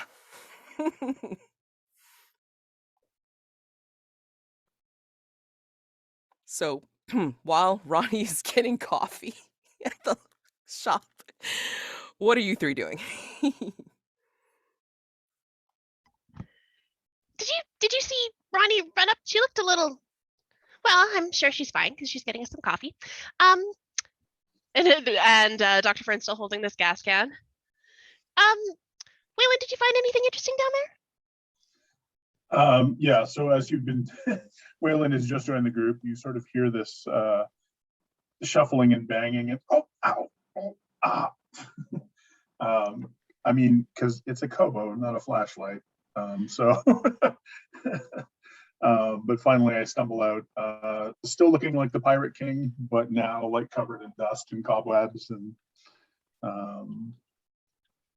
And he's like, yeah, we found some, looks like someone's been living down there, which like I totally get. The rent in this area is crazy. But there's like a mini fridge and weights and yeah. Um, and I found, oh, and I found this, which I've since like I've popped open and have been, because I mean, how often do you get your hands on a bottle of arsenic? Yeah. So I've been sort of like doing the little, what does it smell like? Yeah, Dr. Fern snatches it from your hands and gives it a quick sniff. Ah, yeah, arsenic. It's 98% proof too. This is the other 2%. I'm not really sure what it is. Some kind of ethanol, I'm sure. This would be really hard and expensive to get a hold of. I imagine there's only actually 3 different places that you could even buy this from in North America. So She's gonna keep going on unless you guys stop her. she just does keep babbling on about the properties of this bottle of arsenic. So, I mean, out of character, basically, this is an opportunity to pick out another location, and then we can change who handles which cards, right? So, location can be whomever. I mean, so again, we're working on location, clue, NPC, and paranormal event. So, like, this is essentially be a new scene. Mads, if you want to cycle the suits as they just appear on your list, because I know you tracked what everybody has, like that, I think that's easy enough to Okay, great. randomize it. So for this next location thing, it'll be Brent. Clue will be me. NPC will be Michael. And paranormal event will be Amanda. Perfect. Okay. I shall draw some locations. Yes. Okay, and just a question. NPCs do appear when there's a card drawn, or how does it work? If there's an NPC possibly mentioned in the scene or the clue, you know, that sort of thing. I mean, we kind of just like ran with the fact that the clue mentioned something happening. So NPC, there you go, you know. Yeah. I mean, if you want an NPC to appear, we could totally do that too. No, I think it's fine if it just comes up naturally. Okay, great. And it makes total sense that in the 2 locations we've been, there weren't any. Yeah. And especially because it's like, you know, while you 3 are pretty conspicuous, I mean, like, people are doing this Q to Q and they're very intent upon it. I mean, this is like, you know, everybody's doing the marks, everybody's doing the lighting, and just making sure everything is going to go well for this unsafe theater on opening night of Papa Poppie. Oh my god. Sorry. Oh god. Okay. So the famous Baba musical. Right. So while you guys are like, you know, just going over stuff, I mean, again, because the coffee shop is next door to the theater and the things were already ordered through the app, I mean, Ronnie comes back almost immediately with like your coffee orders and then starts handing them off. I feel like when Ronnie comes back, Dr. Fern's already gone off to the location that she was interested in going off to. Dr. Fern went off already, didn't she? All right. So let's establish the 2 locations that we're gonna. The 8 of hearts. 8 of hearts. That would be Brent. And the Ace of hearts. Ooh. Okay. So that is going to be. We'll do 8 of hearts first. Control booth. The control booth overlooks the stage. Control panels for lights and music are within. Paint the scene. The equipment here has been shoddily repaired. What seems the most dangerous? Oh my god. Keeps going and gets worse. Yeah. There is a set of exposed wires that have been repaired with Scotch tape. Ooh. Like just cellophane tape. Yeah. Which is something I've actually seen. Oh my god. There's a panel in there. people don't really know what it leads to per se, but it is next to the fuse box. It's next to the fuse box. This panel sparks. It's slightly open, and you can see it sparking.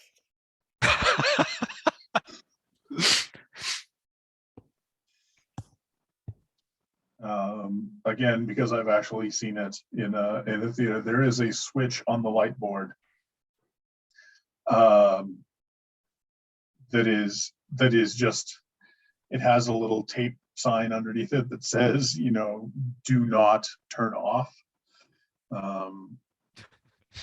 And it's been so long that nobody knows what that switch actually does. Or what it's connected to, yeah. Question: is it on or is it off? It is currently on. Okay. Wait, the sign says what now? And what position is it in? Sign says "Do not turn off."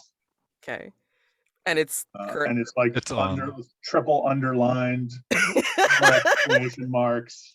This has to be part of our climax. Holy fuck! But it's like so faded and it's quite obvious this was written like maybe 20 years ago. Okay. And I mean, unbeknownst to us, like nobody currently working in the theater knows what this switch operates. That's what it means. They just like leave it on because yeah. Okay. Michael, a detail about this dangerous theater? I think within that room there's maybe a dozen beds hanging from the ceiling, sleeping currently. Oh, guano! God dang. Oh, God.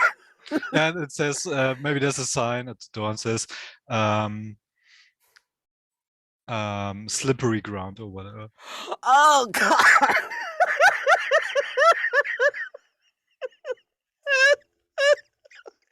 This place is making me cry with laughter.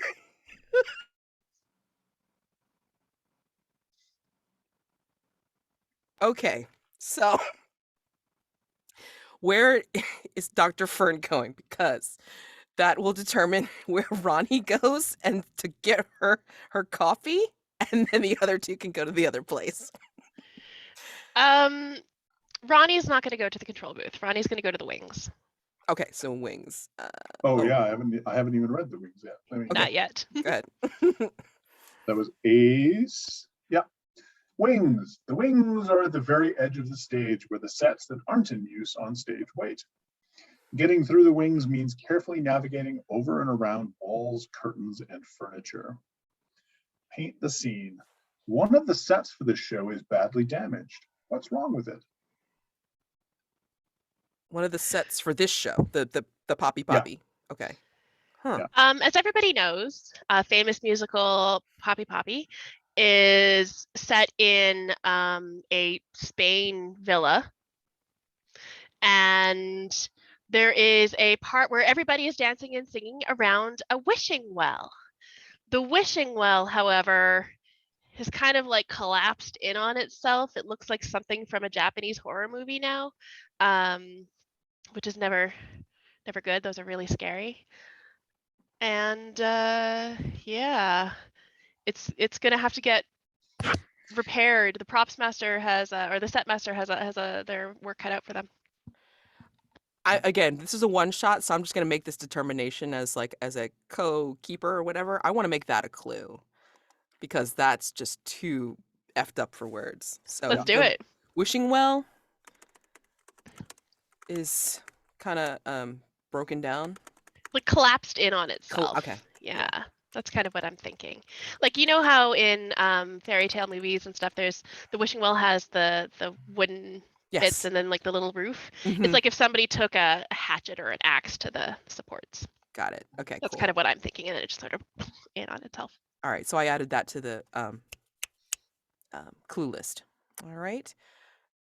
Somebody wrote in the chat, oh my, okay, effing God, what if the trap room is the bad game? Oh God. So instead of Phantom of the Opera or Phantom of the Opera, it's more like, it's more like Batman. Great. Let's continue onward. Wings. What else is wrong with the set? I think also the fountain is meant, or the well is meant to be like a practical piece.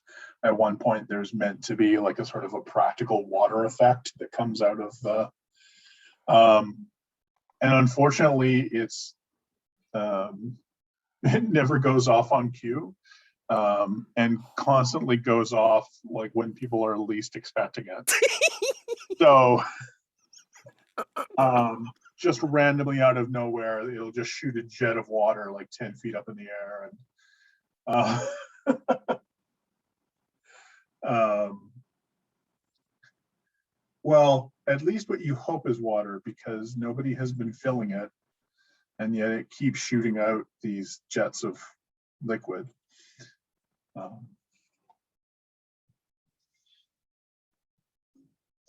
We were truly going for something serious, but we are failing miserably. I mean, once we realized we weren't going to be serious, you might as well lean into it.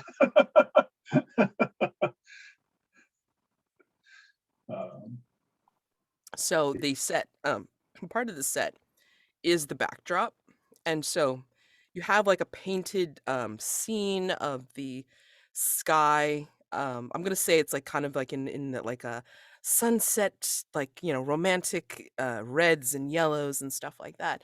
But somebody has ruined it with smears of darkness, like, you know, dark blues and greens and purples, to mar the sky, the horizon line of this set piece.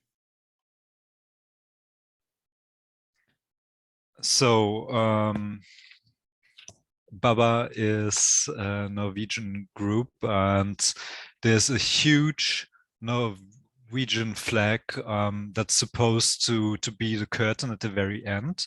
But you can tell by the way it's installed, it won't come down properly, and probably is just gonna bury everyone.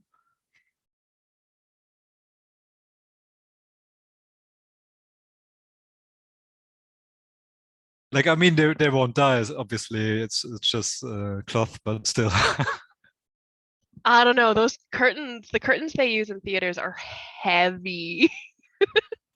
That could hurt.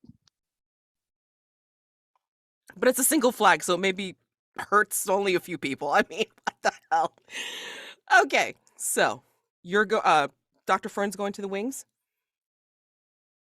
Yeah, okay. Yeah, gonna head to the wings and check out Okay. this spooky So well. you two have pointed out that she went over that way, and then so Ronnie's gonna go follow with the coffee, and then you two are going to the control room. Yep. So Annabelle and Brent, if you want to go Right. ahead and Sure. do the control room first. This dangerous sparking control room. Jesus. So, You know what? I I mean, mean, like, okay, wait. Before I say anything, depending on your move, like if you decide to do one of your moves here, it's like I would kind of add like a risky move, because this is pretty damn risky. Oh, right, Yeah. right. This is really risky. So like put it Well, at disadvantage? Yes. Well, I mean, does anybody have any conditions? Like, does Annabelle or Brent have? I'm risk averse, so Yeah. I might not enter. Or you're gonna be doing it like under duress, so you are definitely at yeah. disadvantage if you Definitely. do Yeah. this. So risky Well, move at and- disadvantage. and this is a queue to queue. So, like, of any place in the theater right now, this is like the busiest, like the most intense, because these are all the technicians who are like running all the queues. The stage manager is there, like calling it out, and yeah. So this is. So you have a pirate. Yes. And Into this that's very serious room filled with technicians in dark clothing and wearing headsets and stuff like that comes a pirate. I want to see this. So 19. Michael, like, play it up to the nines and be brutal. I think in this case, it's like you have to draw NPC cards. So that's spades. Mhm. So at least draw one. I mean, like, you see.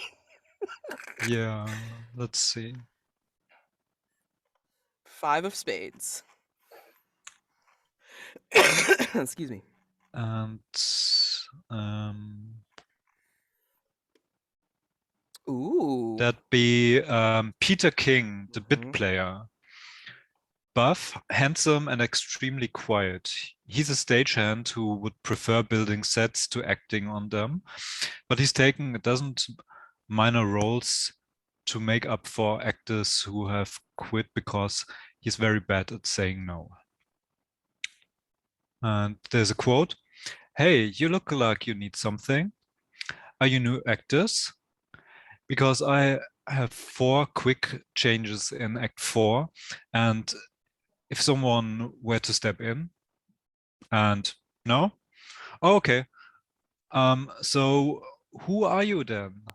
I can totally picture Peter King being that guy that, because he's like played everything, but he's also now in tech as well. So he's like, seeing you guys in the control room going, what the hell? Hmm. You know, Yeah. if you ain't gonna step in, who the hell are you? So go ahead. So how would that work? Would any one of you who's not in the scene play Peter?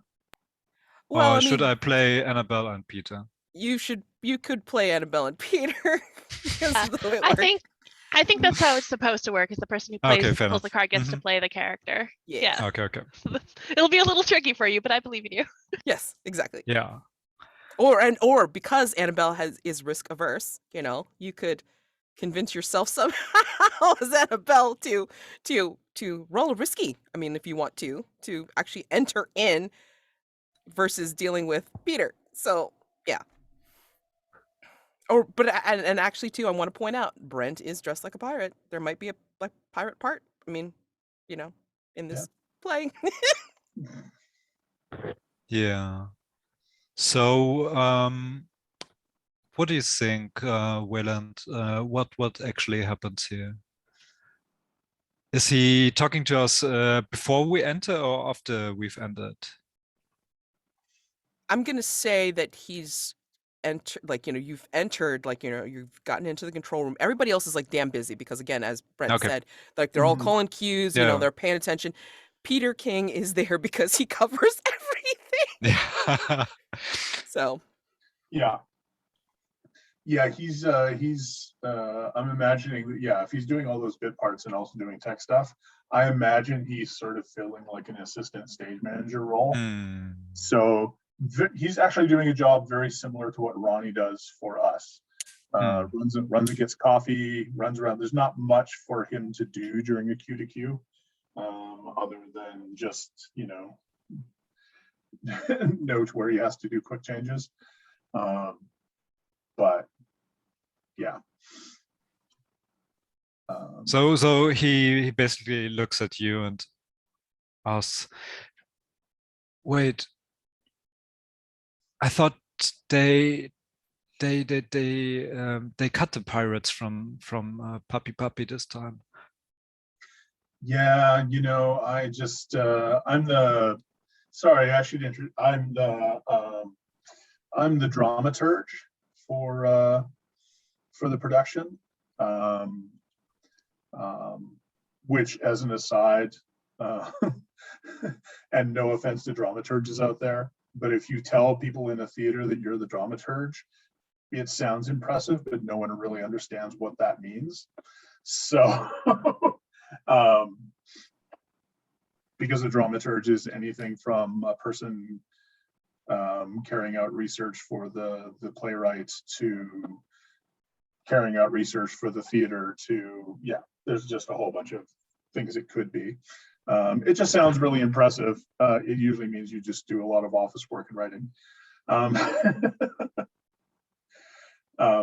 But yeah, anyway, Weyland is like, oh yeah, no, I'm the dramaturge for the next production. I'm just I'm just sort of getting into the spirit of things. How's the Q2Q going? Well, so far we haven't had any incidents. Oh, have you had lots of incidents? Well, you know, some people are well, there have been minor injuries, and Oh, someone needs to step in. So it's always good to be around, I guess. yeah, I guess. Oh, you don't mind me saying so. You look rather, I mean, fit. I couldn't help. I was poking around in the trap room. I noticed there was like weights and Oh, thank you for noticing. you do a lot And of the work down there? T-flexes. Yeah. No, You that's know, cool. could you, I mean, since you're a dramaturg, do you think you could find a role for me? I'm really Oh, happy to take off my shirt on stage, you know? yeah, absolutely. Risky move with wits. Love it, All right, please. let's get this. This interaction is golden. Holy shit. Let's see.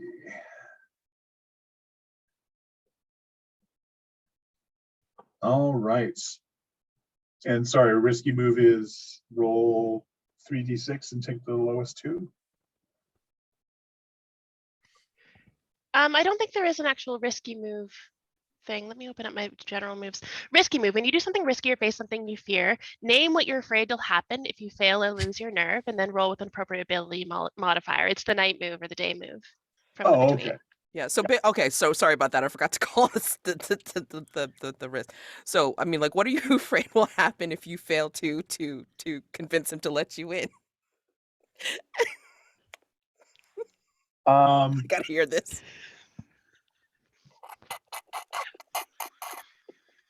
Well, I'm afraid that they're gonna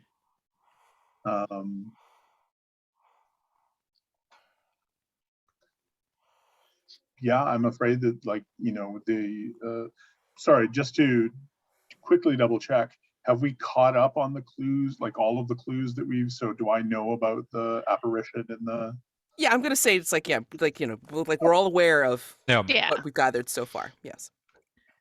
Okay, so yeah, then I'm absolutely afraid, like, this is the most intense, busy, dangerous part of the theater with all of this sparking technical equipment and stuff like that. So if the if the ghost is going to do anything, it's probably going to do it here. And if we don't get inside, Oh. so I'm afraid that, yeah, if we don't get inside, something awful is going to happen to the technicians.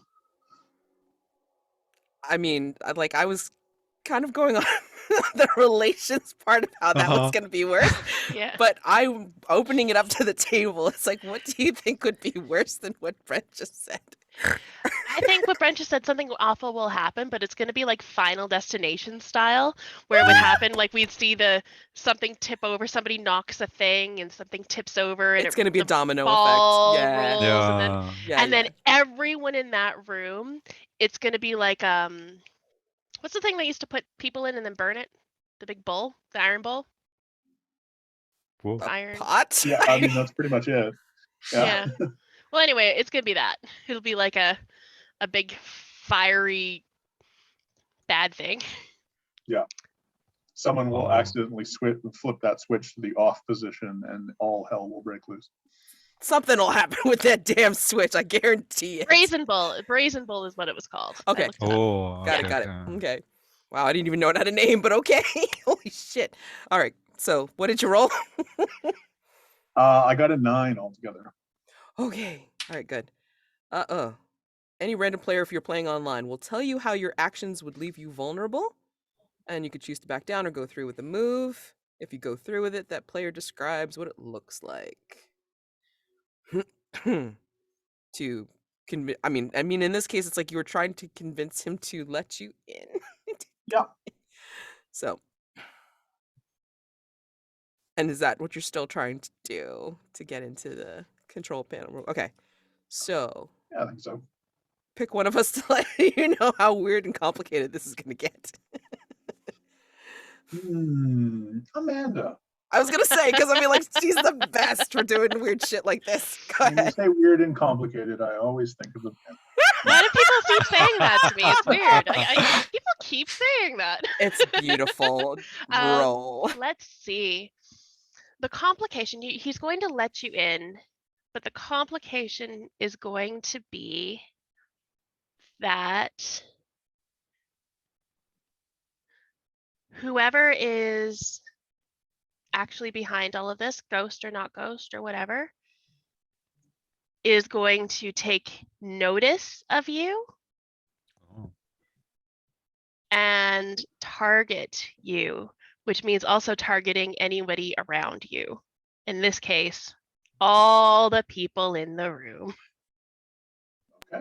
And I'm going to say if Annabelle wants to go into, well, doesn't want to go into this room, which is why I'm bringing this up. This is also a risky move for Annabelle with the appropriate I mean, I'm going to say in this case it's probably going to be wits because it's like you're trying to like get through at disadvantage because of your condition, risk averse. Yep. Yep. Yep. So, Oh, can I change my idea? go ahead.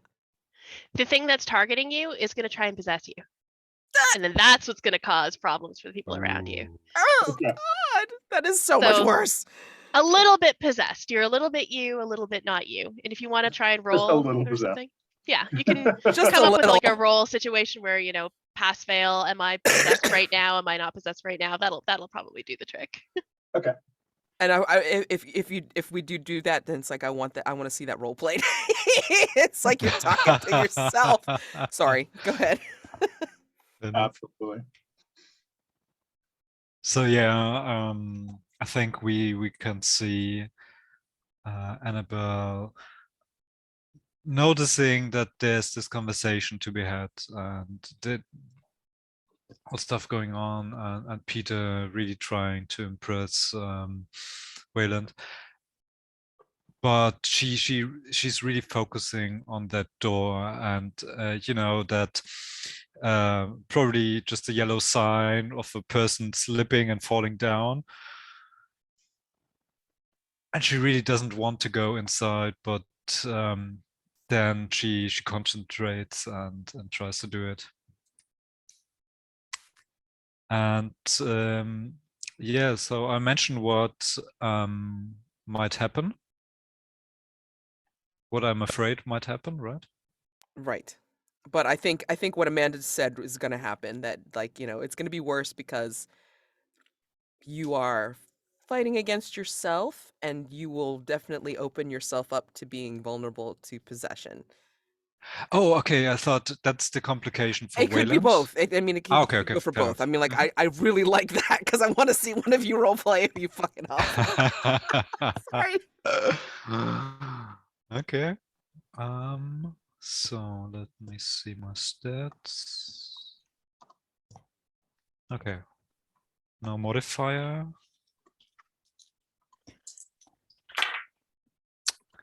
That's a 10. On disadvantage. So... Oh, okay. No.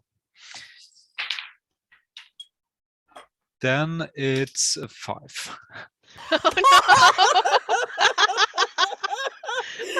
no. Okay, so How did you usual- go from a 10 to oh no, I get it now. Oh, rough. Yeah. Yeah.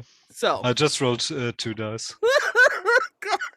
Anyway, okay, so you could continue on with the miss and be Mhm. a little bit possessed, or you could do a personal haunting, narrate that to bump it up to 7 to 9 with just, you know, complication, I guess. Sorry, it's this has just been so amusing.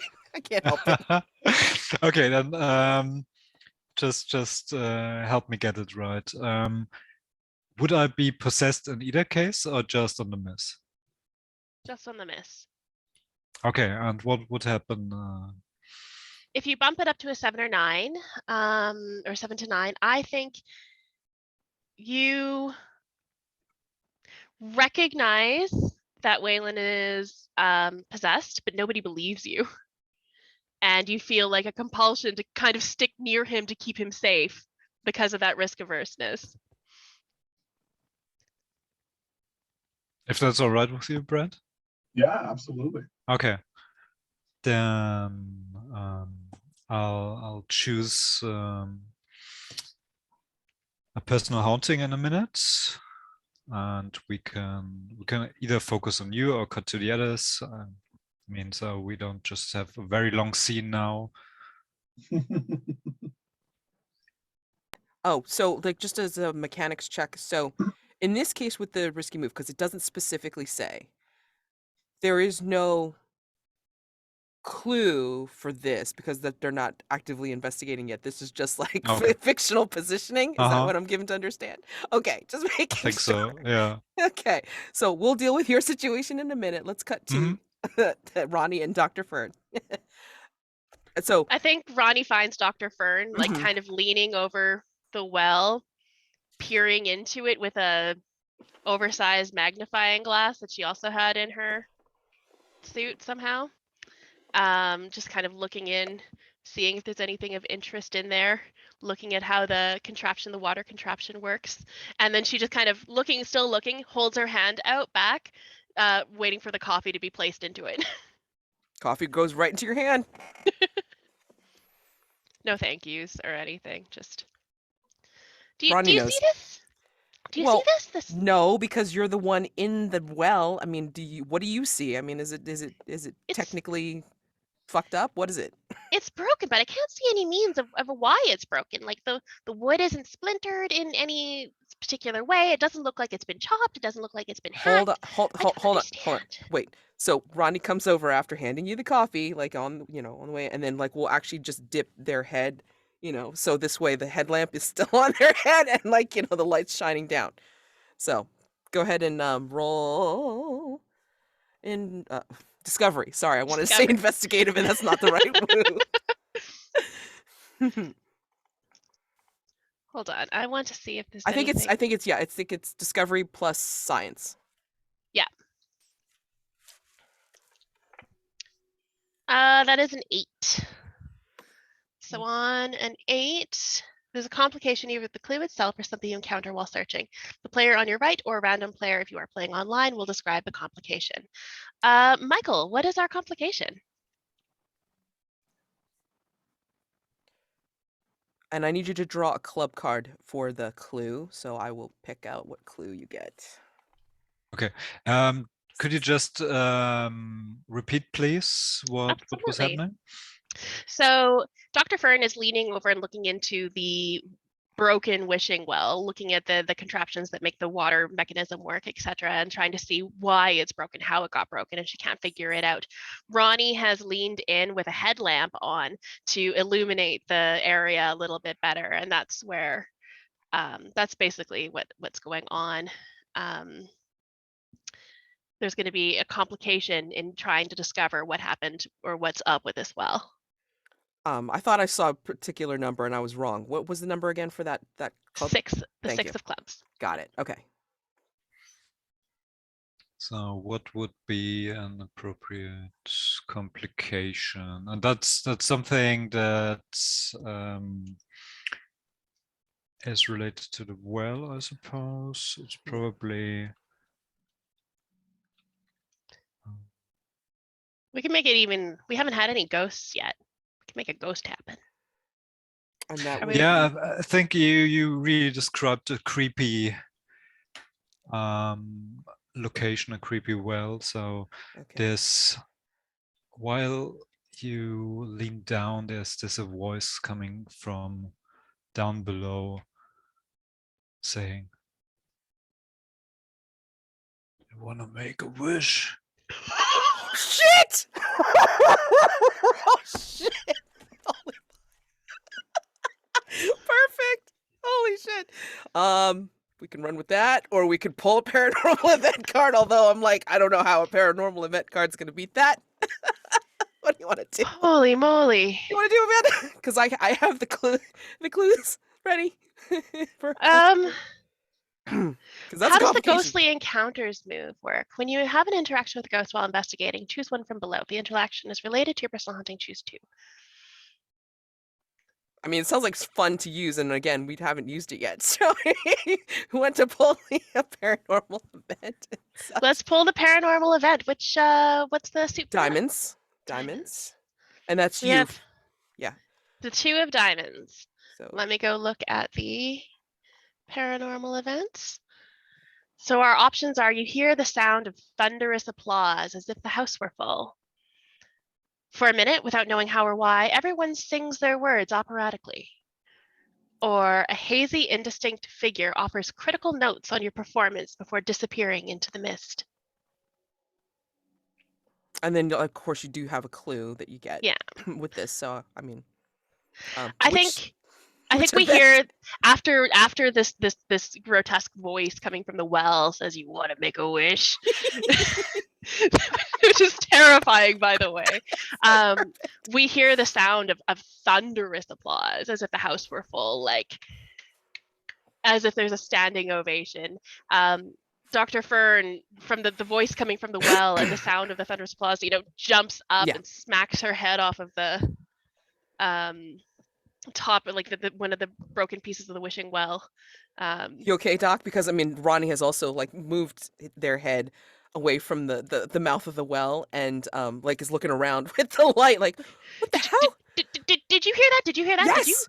Okay. Yes. Okay. Not just me. Not No. just me. No. Wait. Oh, this is exciting. This is exciting. But I think, did you see something down there? Because I thought I saw something, and then it's like Ronnie dips their head back down to the well, and we have 3 clues, and I would just choose one.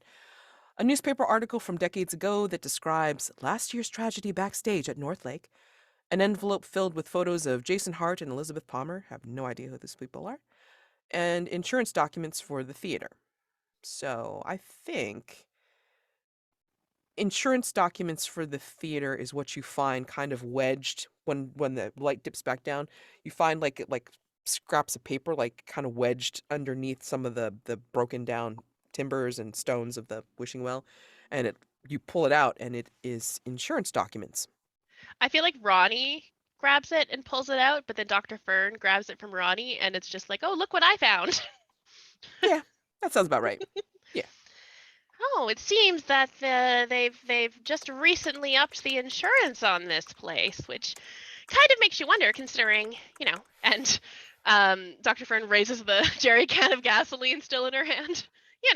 We Dangerousness. we really need to take care of that. That's not something that you want to be carrying around. I mean, I'm trying to find a safe place to put it, but there's nowhere safe in this place. There is nowhere safe in this place. This is fucked up. Ridiculous. I'm sorry. It's a ridiculous place. It's ridiculous.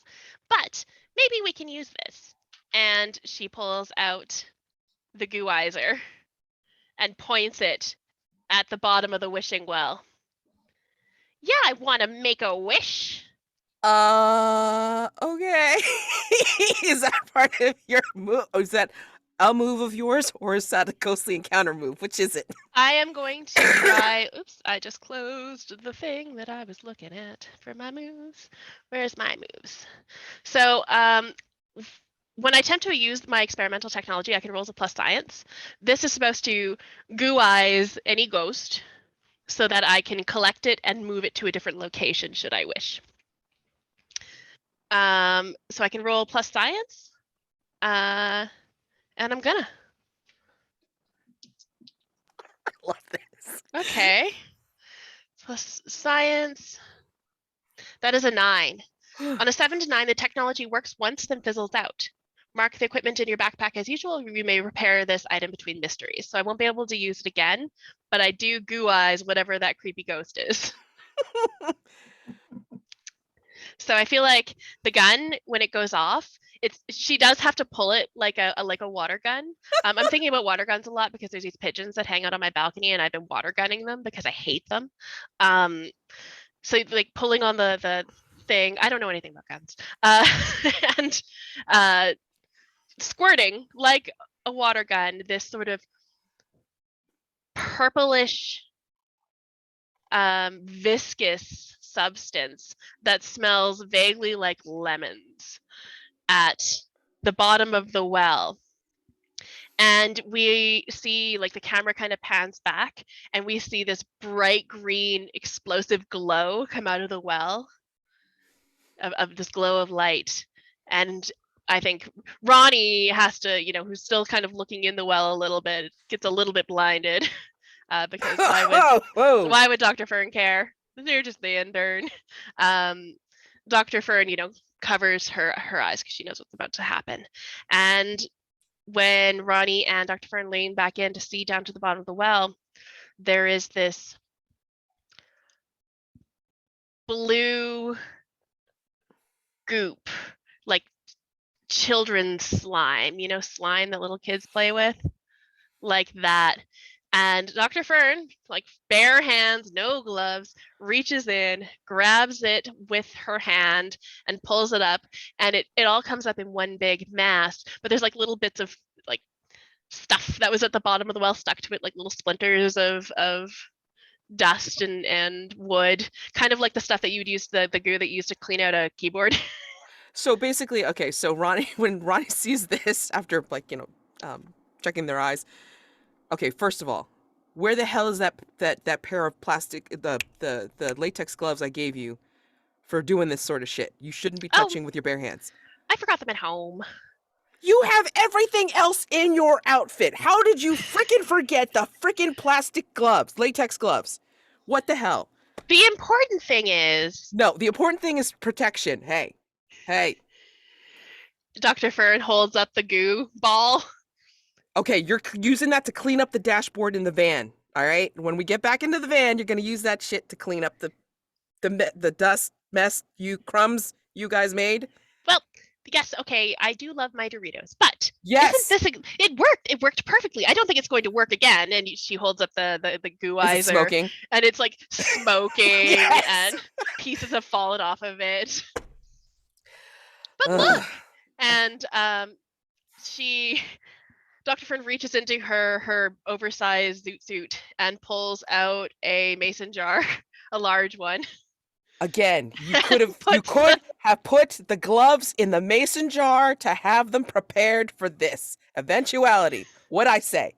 Dr. Fern just ignores, puts the thing in the mason jar, screws the lid tight, reaches into her pockets, pulls out a label and a Sharpie, and labels, puts a proper label on the jar. Puts that in her pocket, picks up the jerry can. I'm going to get you like the gallon plastic bags next time, the Ziplocs, all right? So next time you ain't doing this. You put a baggie on your hand and then you grab the stuff and then you bring it around the stuff, okay? We're doing that next time. The important thing is we have a ghost in our possession. That's the real important thing. Maybe this is the ghost that was doing all of this stuff. Maybe it's safe here now. Maybe we saved the day. I can only hope so, because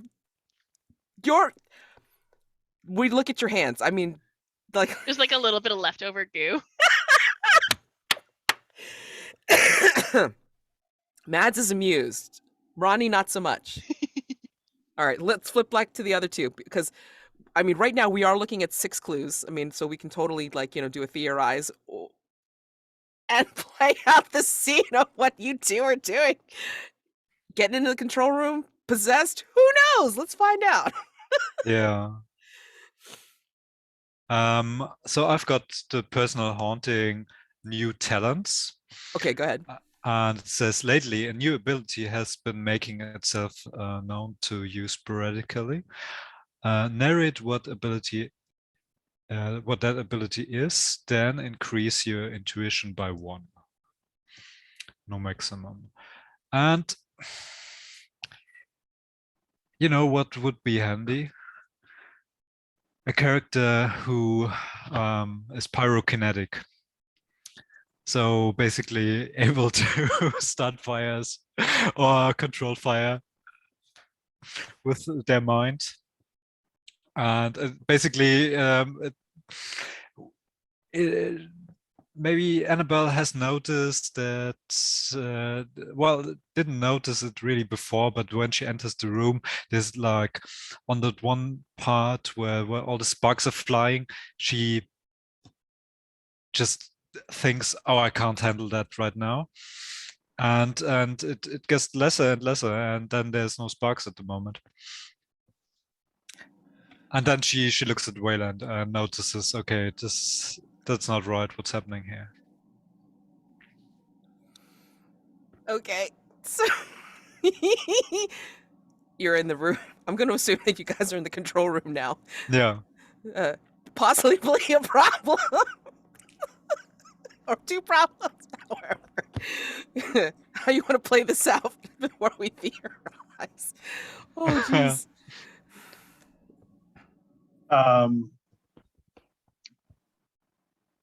So yeah, I don't think two things. I think Waylon is fully aware that he's being possessed, but he's not really. He's more curious than upset about it. Because I mean, he's spent a lot of time with the guide to the newly deceased. So he has a little bit of understanding of sort of like whatever the spirit is going through. And I mean, Are you there's no doing that? reason Are you doing that move? Yeah, I think so. Awesome. I think so. So let's see. Yeah, go ahead and read the move and then let us know how you're incorporating that. So this is, well, the specific move that I have is that I get to do an extra one of these per day. So it's just a handbook of the recently deceased move. So once per mystery, when an investigator says, I read about this in the handbook of the recently deceased, work with the other players to describe how something happening in your situation is documented in the handbook of the recently deceased, a guide for paranormal investigators. At a minimum, you must provide the following information. So we need to name the paranormal event, describe the problem or situation a ghost might experience that is related to what the investigators are experiencing. So in this case, a partial possession. I read this. I read this as like the handbook of the recently deceased is like almost like reads like a first aid book, right? Right. So it's like the paranormal event is when you find yourself being possessed. Yeah. And then like, you know, it's saying it from the ghost point of view and you as the human point of view. Possessed and the possessor. The possessor might be in some sort of turmoil. It is the responsibility of the possessed or the to be possessed to understand from whence the possessor is coming from. If you find an accord in speaking to them, you know, in the midst of possession, then please, you know, come to an accord to avoid full possession, something like that. Right. Yeah. And then the last part of the movie is describe how the ghost's problem or situation was resolved. Who do you think is possessing you?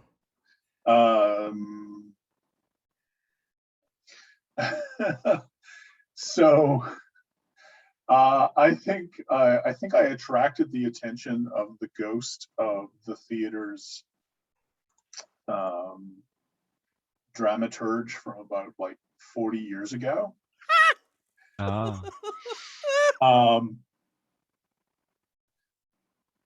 Who is like, oh, another dramaturge, and decided to like go poking around inside my head. Only to may not have figured out that I'm not actually a dramaturge yet, because I do have like a bunch of like books and stuff floating around in there. So they may feel right at home. It's just like a big messy library in there. So, but the books, yeah. the handbook of the recently deceased says that you just have to come to an accord and then, you know, understand where the ghost is coming from. So I think I think it plays out very much like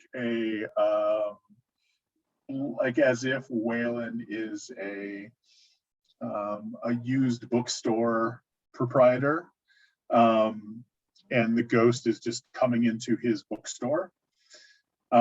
So he's just like, oh, hey, welcome. What's going on? What can I help you find? And there's just this, like, he's showing the ghost around, and there's just a lot of like just casual conversation about, like, well, what brings you here? Why are you still hanging around? And just being very accommodating, and they're geeking out over, like, books that they've both read, and productions they've seen, and that sort of thing.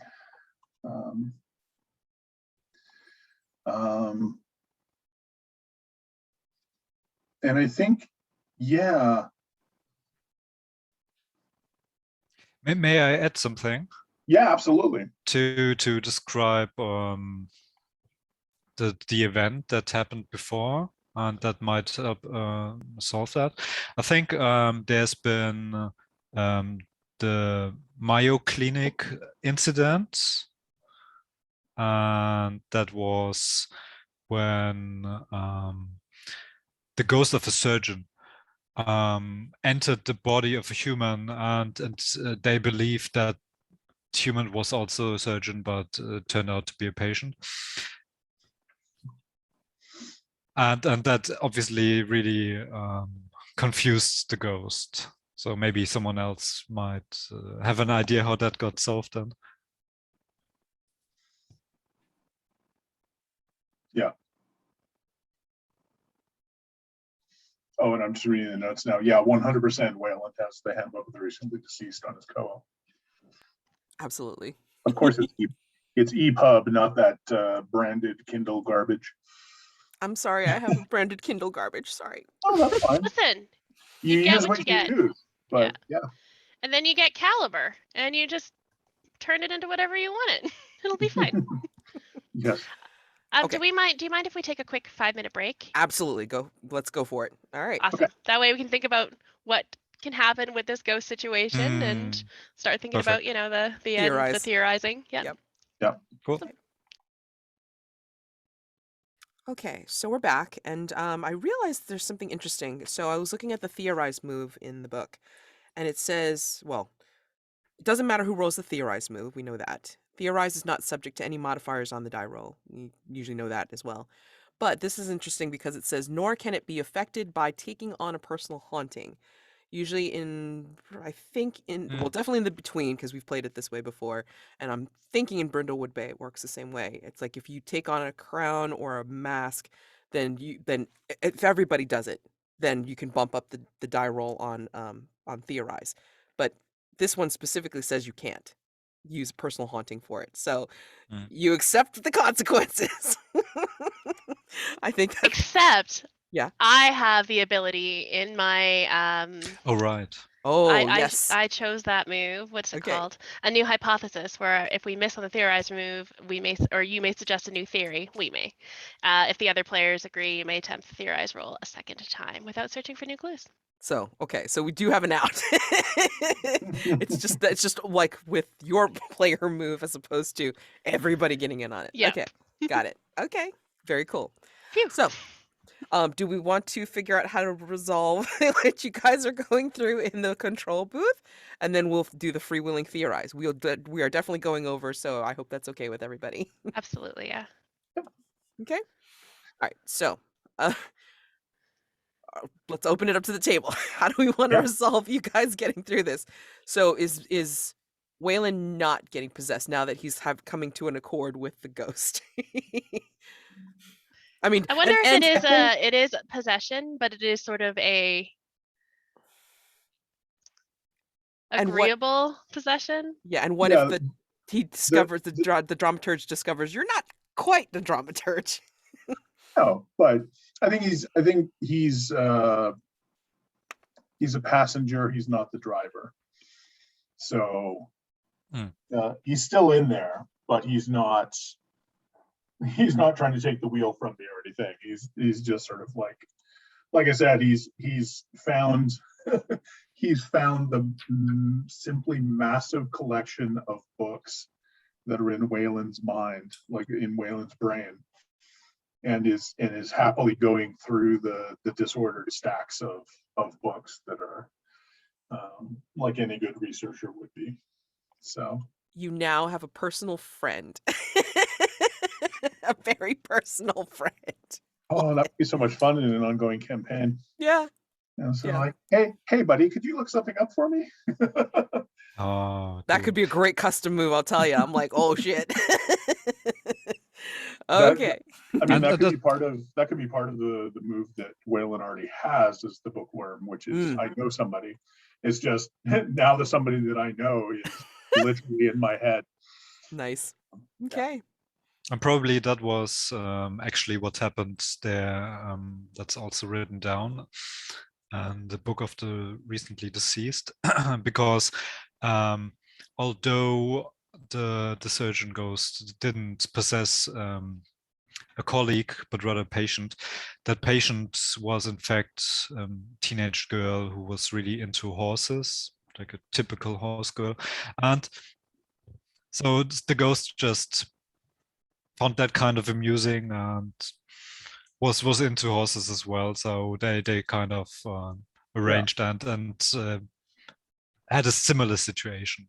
Yeah. Yeah. So long as they come to an accord, they're great. Everything's fine. There's no full possession going on. It's more of a, what do they call it? Like a symbiotic relationship. Yeah. It's awesome. It's great. Everybody's enriched. It's beautiful. Like a very real imaginary friend. Cool. Yeah. All right. Okay. So, do we want to go ahead and start the freewheeling discussion? Sure. Yeah. All right. Would somebody like to read out all of the clues that we have? Yeah. Oops. All right. So, clues. The old yellowed playbill of the first King Lear production in this theater. The person on the play, like we've added context of the person on the playbill looks like the apparition that Annabelle saw. Canister of gasoline hidden between paint cans. Broken frame containing the picture of a younger Preston Burke shaking hands with an unknown person, and we can add context to that when we theorize. A small bottle of arsenic. The wishing well is collapsed in on itself. And there was a ghost in it. And there was a ghost in it, yep. And insurance documents for the theater. So those are our 6 clues. This is a complexity 6 mystery. Let's incorporate them all to be able to roll straight die. I believe they also said that the insurance documents on the theater indicated that there was a new insurance policy taken out. Okay, we can add that context, sure.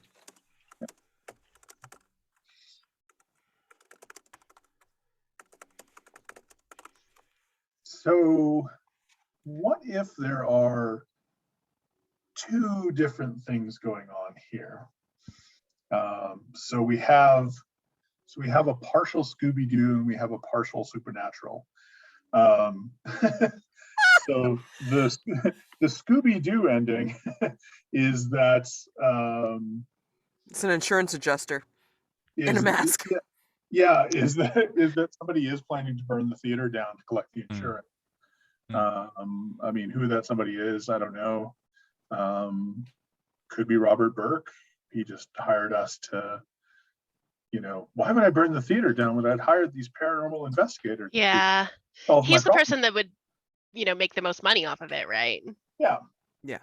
But at the same time, there is a ghost. Because, I'm not just talking to myself right now.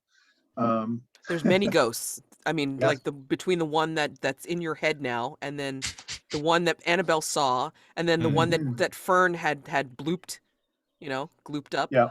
I mean, this is now turning into Haunting at Hill House theater. So it's like, fam, it's like, oh shit, we should have looked around for the faces in the shadows. Goddamn. So yeah. And I mean, I would sort of like to add a little bit of context that I think the person shaking the hand of Robert Burke, the young Robert Burke, is the dramaturge that is currently in my Oh, that's so Oh, adorable. Yeah. I like this. What if I like interesting. this double two different things happening at the same time? What if Preston Burke is trying to capitalize on an insurance policy that he just took out by burning down the theater, hence the not fixing anything properly, the sparky Mm. stuff. Yeah. Also, hence the canister of gasoline hidden behind the paint cans. Right. The insurance documents clearly. The I mean, the wishing well collapsed in on itself. That could have just been. I'm trying to think like he's beating up the place to make it look even more, or trying to get kindling.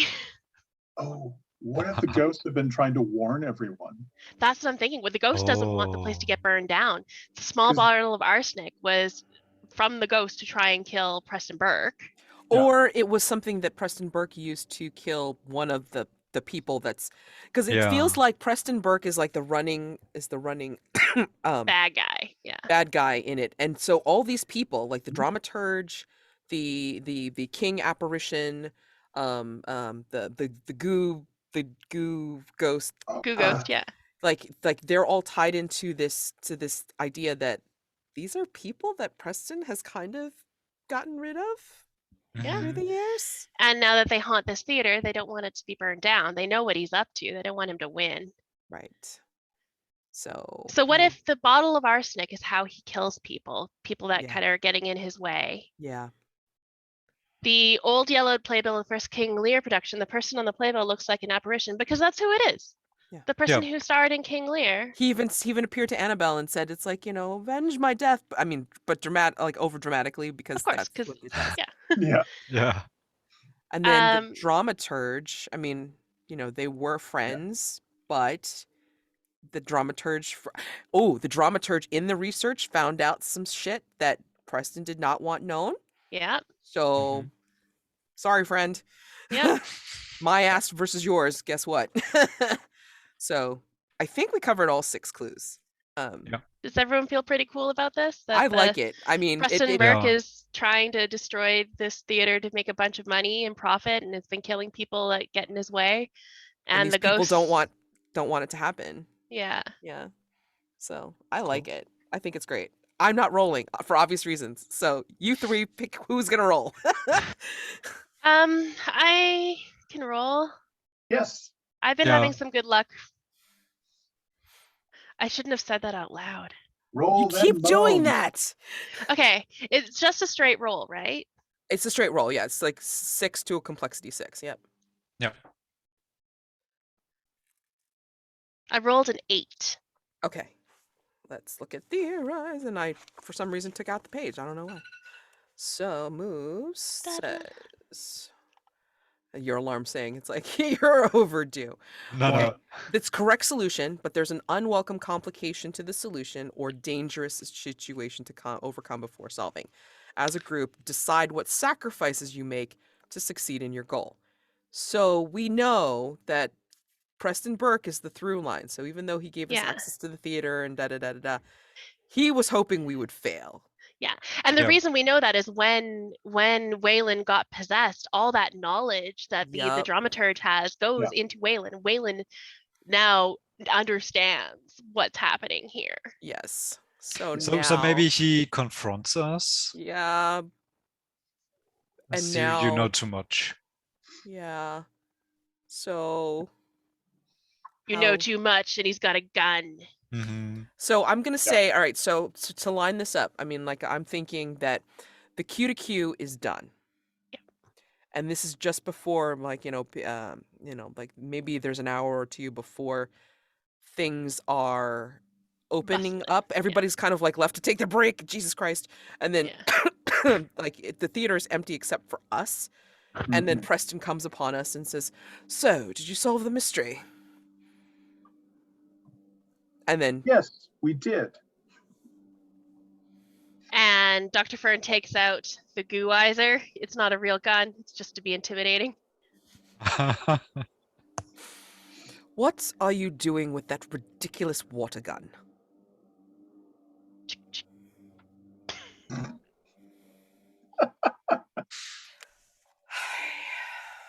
Burke, Um, We know. We know all about your plan. I fail to understand what you mean.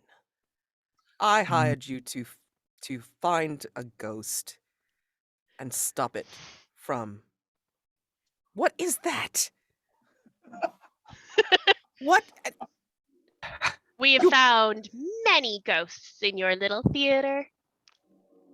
I'm just Your imagining theater that Doctor. you're trying to burn down. Do you still have the canister of gas even? Or did Yeah. you? Oh, God. So, you think you found me out, did you? Waylend, tell him what we know. Oh, yes, we know everything. Marvin says hello, by the way. Marvin. How do you know about Marvin? Oh, Marvin spoke to me. We had a really good conversation, actually. We read a lot of the same books. Marvin told me all about your falling out, how you didn't like you were against the theater continuing to focus on the classics, and you wanted more musicals, but the theater, the rest of the theater company wasn't in favor of that, and so they just sort of started disappearing and passing away. And we've had communication with a number of them. Annabelle, who have you talked to? I'm just assuming that Annabelle now has had medium conversations with some of Right. these Yeah. ghosts. And like, in your interaction, it's like because of the playbill, the playbill that we found. I mean, like you know that that's the person, and you know that person's name. You go ahead and give him a name if you want. Um, Just putting you on the spot because I'm a so yeah, bad sorry, person. because we do that all the time. No worries. Let's say that person Preston got the theater from it's called Finlay, and maybe that was even his uncle. That's extra tragic. It's you killed your own uncle. Oh, you cannot be serious. You're telling me there's actual ghosts here?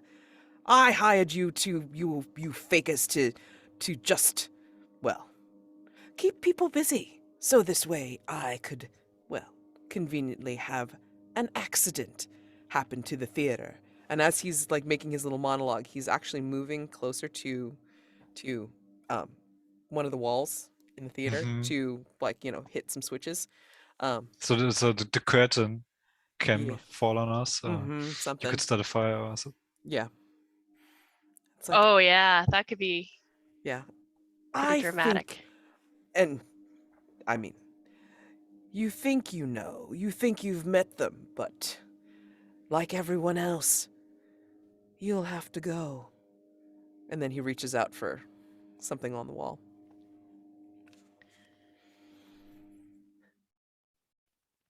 This might be a good situation for the intern to save the day. Yes, I'm going to use one of my moves. I have an idea too. I think that And we could work in concert. That's yeah, fine. I mean, that's I I think could. working in obviously. tandem. Yeah. Yeah. So yes, so I'm gonna do my coffee runner because why not? I'm basically going to, no matter what, like as he's edging through, and since they're wearing black, like Ronnie's edging on the shadows to kind of like Mm. cut him off at the pass, Yeah. and we'll tackle or whatever the hell. So, let me Love roll, it. and I'll just get a 12 plus. What the fuck? Yeah, as you do that, like Yep. I think Dr. Fern kind of sees Ronnie for the first time, really noticing Ronnie moving towards, and I think Dr. Fern kind of catches Ronnie's eyes and holds up the ghost goo, Yep. And then and they basically, yeah. And then so as you're doing that, and then as Ronnie's going into the shadows, because he don't notice the intern, so it's fine. Basically, Ronnie gets a little bit behind Preston as he's making his way to the lever, and then Ronnie will shove Preston away from the lever towards you with the goo. And I whip the goo at Preston, and I think it just sort of flies at him. And as it flies at him, it takes on kind of a ghostly shape. Like, and he can, from his perspective, you know, the camera's perspective, we see a shape of a face, and it's the face of his uncle, and it's flying towards him, and it just smacks him on the face and knocks him down on his back like a face I'm gonna hugger call from it. Alien.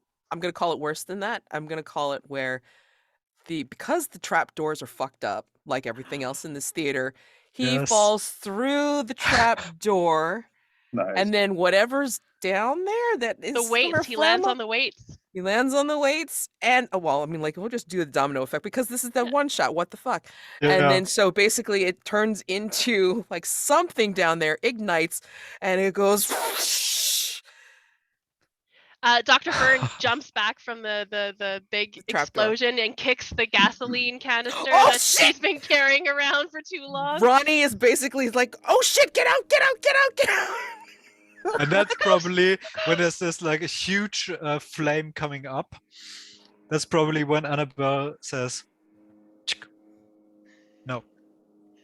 And the fire goes down. Oh my god! Love Because it. she's pyrokinetic. Oh my god! And then we all converge upon the trap door and just go looking. And Yeah. there's like, you can't really see. We don't want to see the burned No, body, no, but no, you no. can see the smoking coming Yeah, off yeah, yeah. out Oh. of the trap door. Yeah.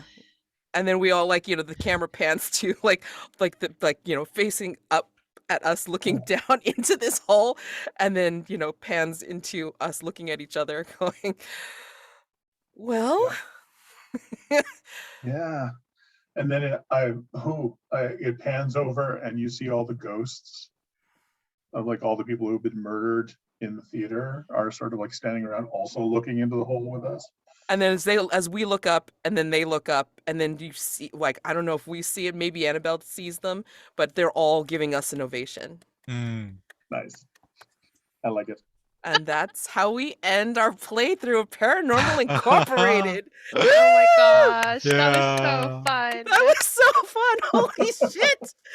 Oh my god. I mean, we might have messed up a little, but who cares? That's not the important part. So, stars and wishes. Thank you very much. Oh my god, this is so fun. Not bad for a pickup game. No. Yeah. Stars for everybody for joining in. This was really like sort of a last minute planned game. We all kind of just decided to do this really quite last minute. So big thanks to Michael for coming up with the idea to do this. It was a huge amount of fun. It was a lot of fun to meet you and play with you. Some of my stars, I mean, the stars, all the characters were really wonderful. I loved all the ideas and how everybody ran with everything. But the thing that had me in absolute tears was when Annabelle said, "Oh, Ronnie, I'm so glad you're not dead yet. Can you get us some coffee?" Typical. Typical. Like could not contain myself. It was so perfect. If this was a show and we were doing a long-term campaign, like these fucking jokes would be running throughout the whole thing. I would watch this show. So yeah, absolute stars for all of us for doing this joint GM thing. I think it worked out really well. And the narrative was great. I was invested in all the characters, even how silly they are.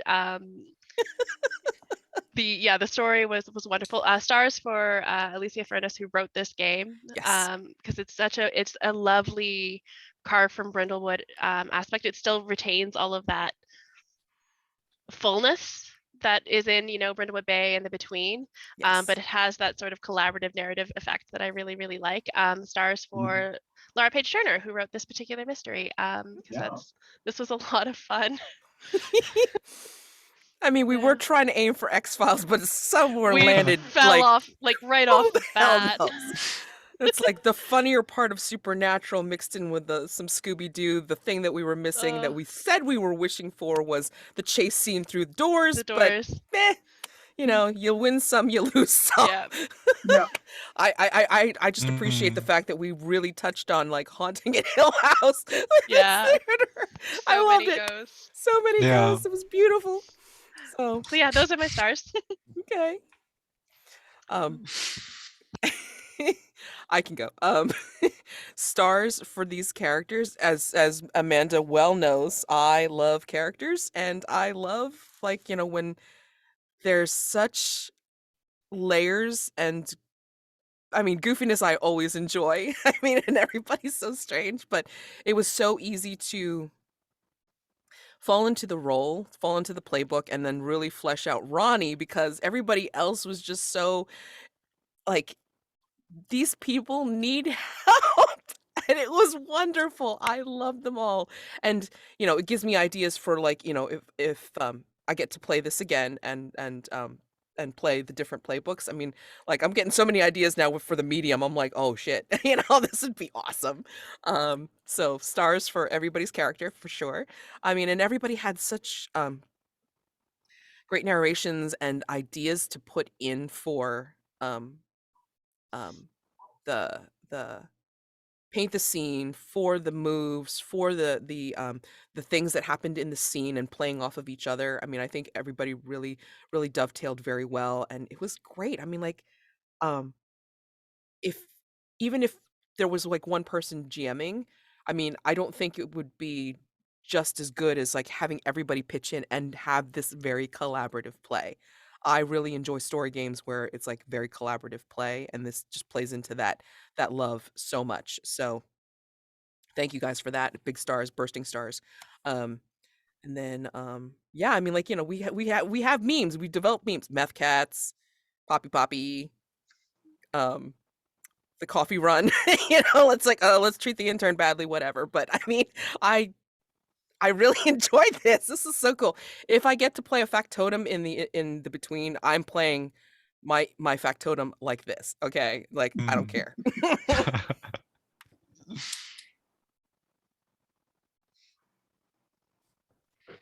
Yes, I'll continue. So first of all, it was really great meeting all of you and playing with you. Although I'm not that familiar with Cough from Brindlewood Bay, it felt really natural because I did recognize some moves, but there are not too many in this game, and all of us working together to tell the story and make sure we play it right and get the rules right. That was really cool, and I loved the world building.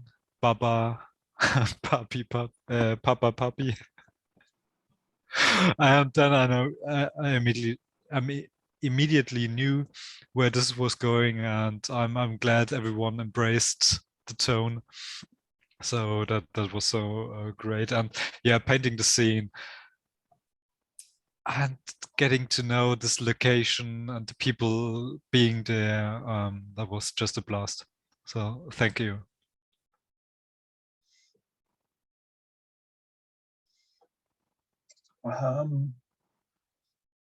Yeah, I don't know that I have too many more stars to add, because mostly I'm just seconding what everyone else has said about. I mean, Alicia made a wonderful game. I'm so glad I finally got a chance to play it.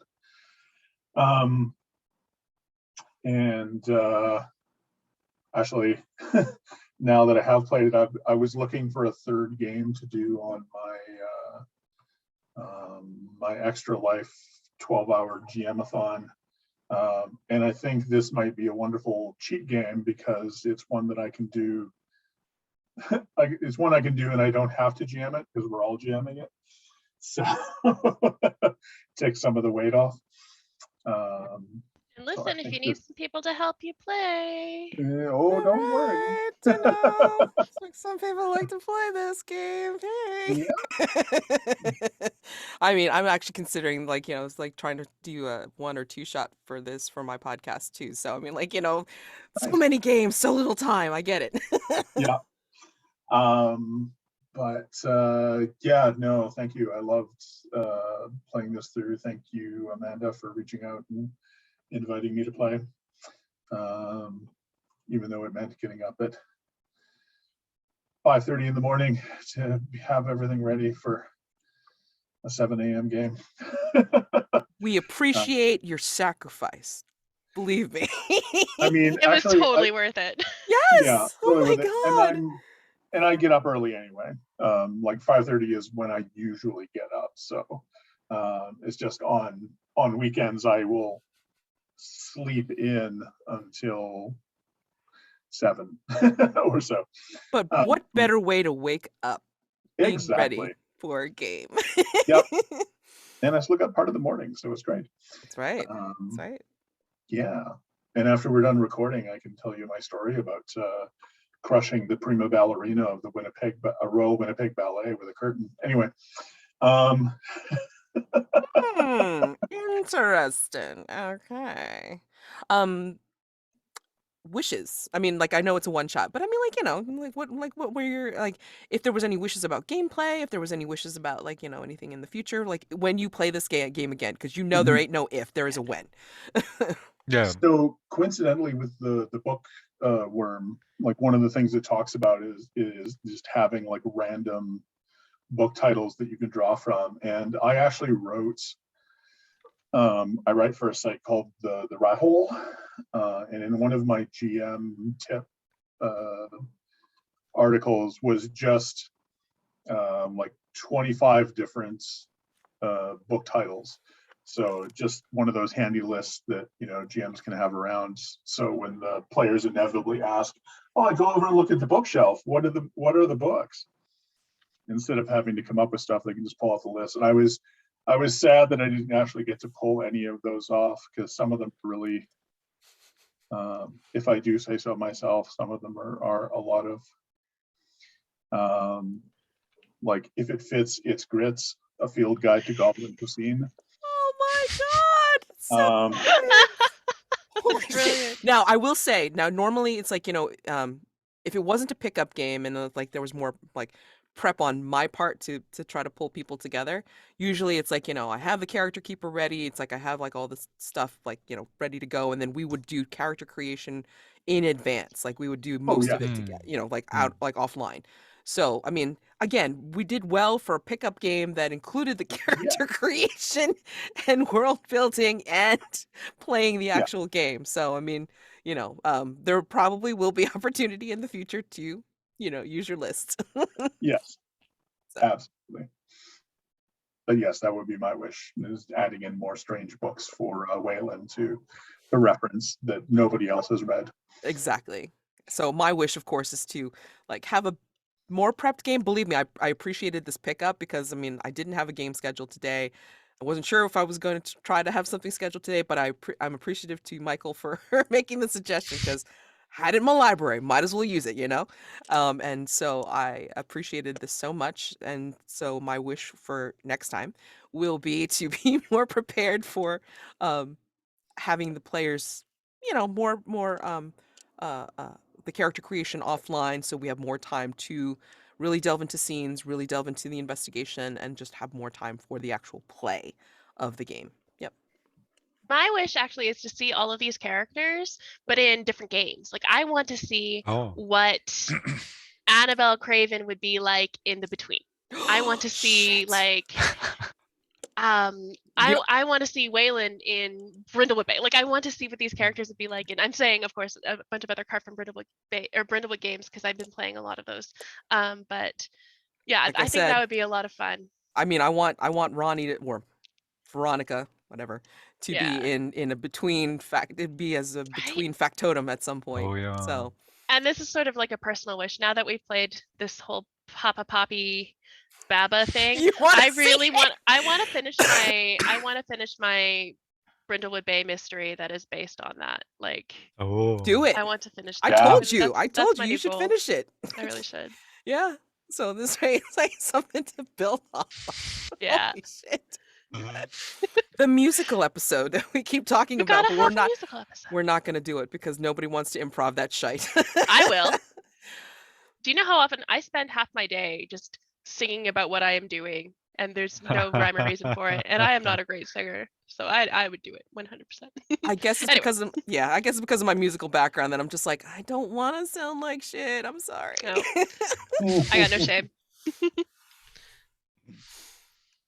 Any more wishes or stars? Yeah, I think I've got 2 wishes. So seeing that TV show on a longer term, for example, how would Annabelle react when she finds out that Dr. Fern writes that paper? And how's going? Yeah, and what's about the ghost in Wayland's head, and how is that going to? Oh, yeah, there's so many good through lines Yeah. here. Oh, damn. Oh. I kind of want to have like, you know what? I want us to all play this again.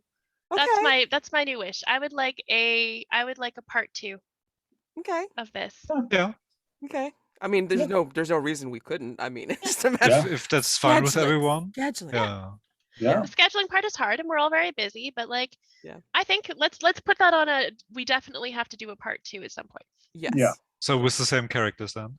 Oh, yeah, because Oh yeah. I mean, like Ronnie's still gotta like herd you meth cats. Jesus Christmas. Yeah. And then like, I mean, Annabelle's now developed a new ability. I mean, like one, we've seen it, so now we have to kind of make allowances for it, like try to figure out how this gets incorporated in what we do.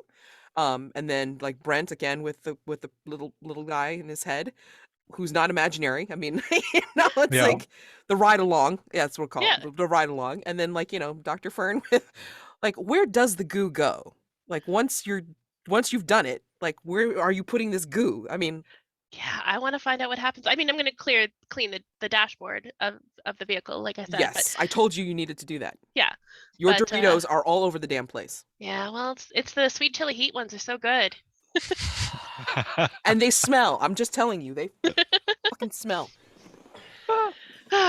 Thank you so much for doing this, Mads. I can't You're wait welcome. for you. You definitely will have to let us know when you get this one uploaded. You're putting it on the podcast? I am so behind. I'm still I working know. on the game that I did in March. So yeah, I mean it's slow going. So worst Yeah. comes to worst, if this, because I've been having trouble with Zoom lately even too. So I'm, ugh. If this comes out okay, once I Yeah. look at it, I might just throw it on my YouTube channel or whatever. Yeah, that'd be perfect. It is like Oh. more of a casual thing anyway, right? Yeah. We didn't Yeah. have this game. Nobody had played it before. We didn't really have a chance to look at any of the rules in depth. We were No. all kind of learning it at the same time together. Which is so- great. I love that. It's just like, Yeah. thank you. Like, you can all help me figure Yeah. this out. Because I mean, again, it doesn't require an actual keeper. So No. that's what makes it wonderful for collaborative play and picking it up. It's just like everybody learns. It's great. So Yeah, do let us know. I will. Thank And you in guys terms so of much. Yes. scheduling, pick whatever works for you. If it's like 2 or 3 hours later, that's fine with me as well. Well, we so don't want it to basically- be like 3 in the morning for you. Yeah. Right. But I mean, what you're saying is it's like it's okay if like we don't wake them up at 5:30. Like Yeah. if we do like maybe 10 in the morning for you two. It's like it'll be So like in the that's 9 afternoon for PM me. for me or something. Is that work Yeah. or is that Yeah, sure. okay? All right. Okay. All right. Cool. I mean, Okay. yeah, totally in consideration. I'll probably send out a doodle or something. It's like, does this work for you? Beautiful. Awesome. All right, wonderful. Cool. Thank you guys again. This was wonderful. I appreciate you so much. Stars and again, wish to play again. I mean, this or anything else. Anything. I mean, Yeah. well, you guys are all on my Discord server now, so I mean, like Yep. so many things planned. Too many things planned. It's wonderful. I will sleep when I'm dead. Yeah. Mood. All right. Have a great day, guys. Take care. Bye. Nice meeting you, Michael.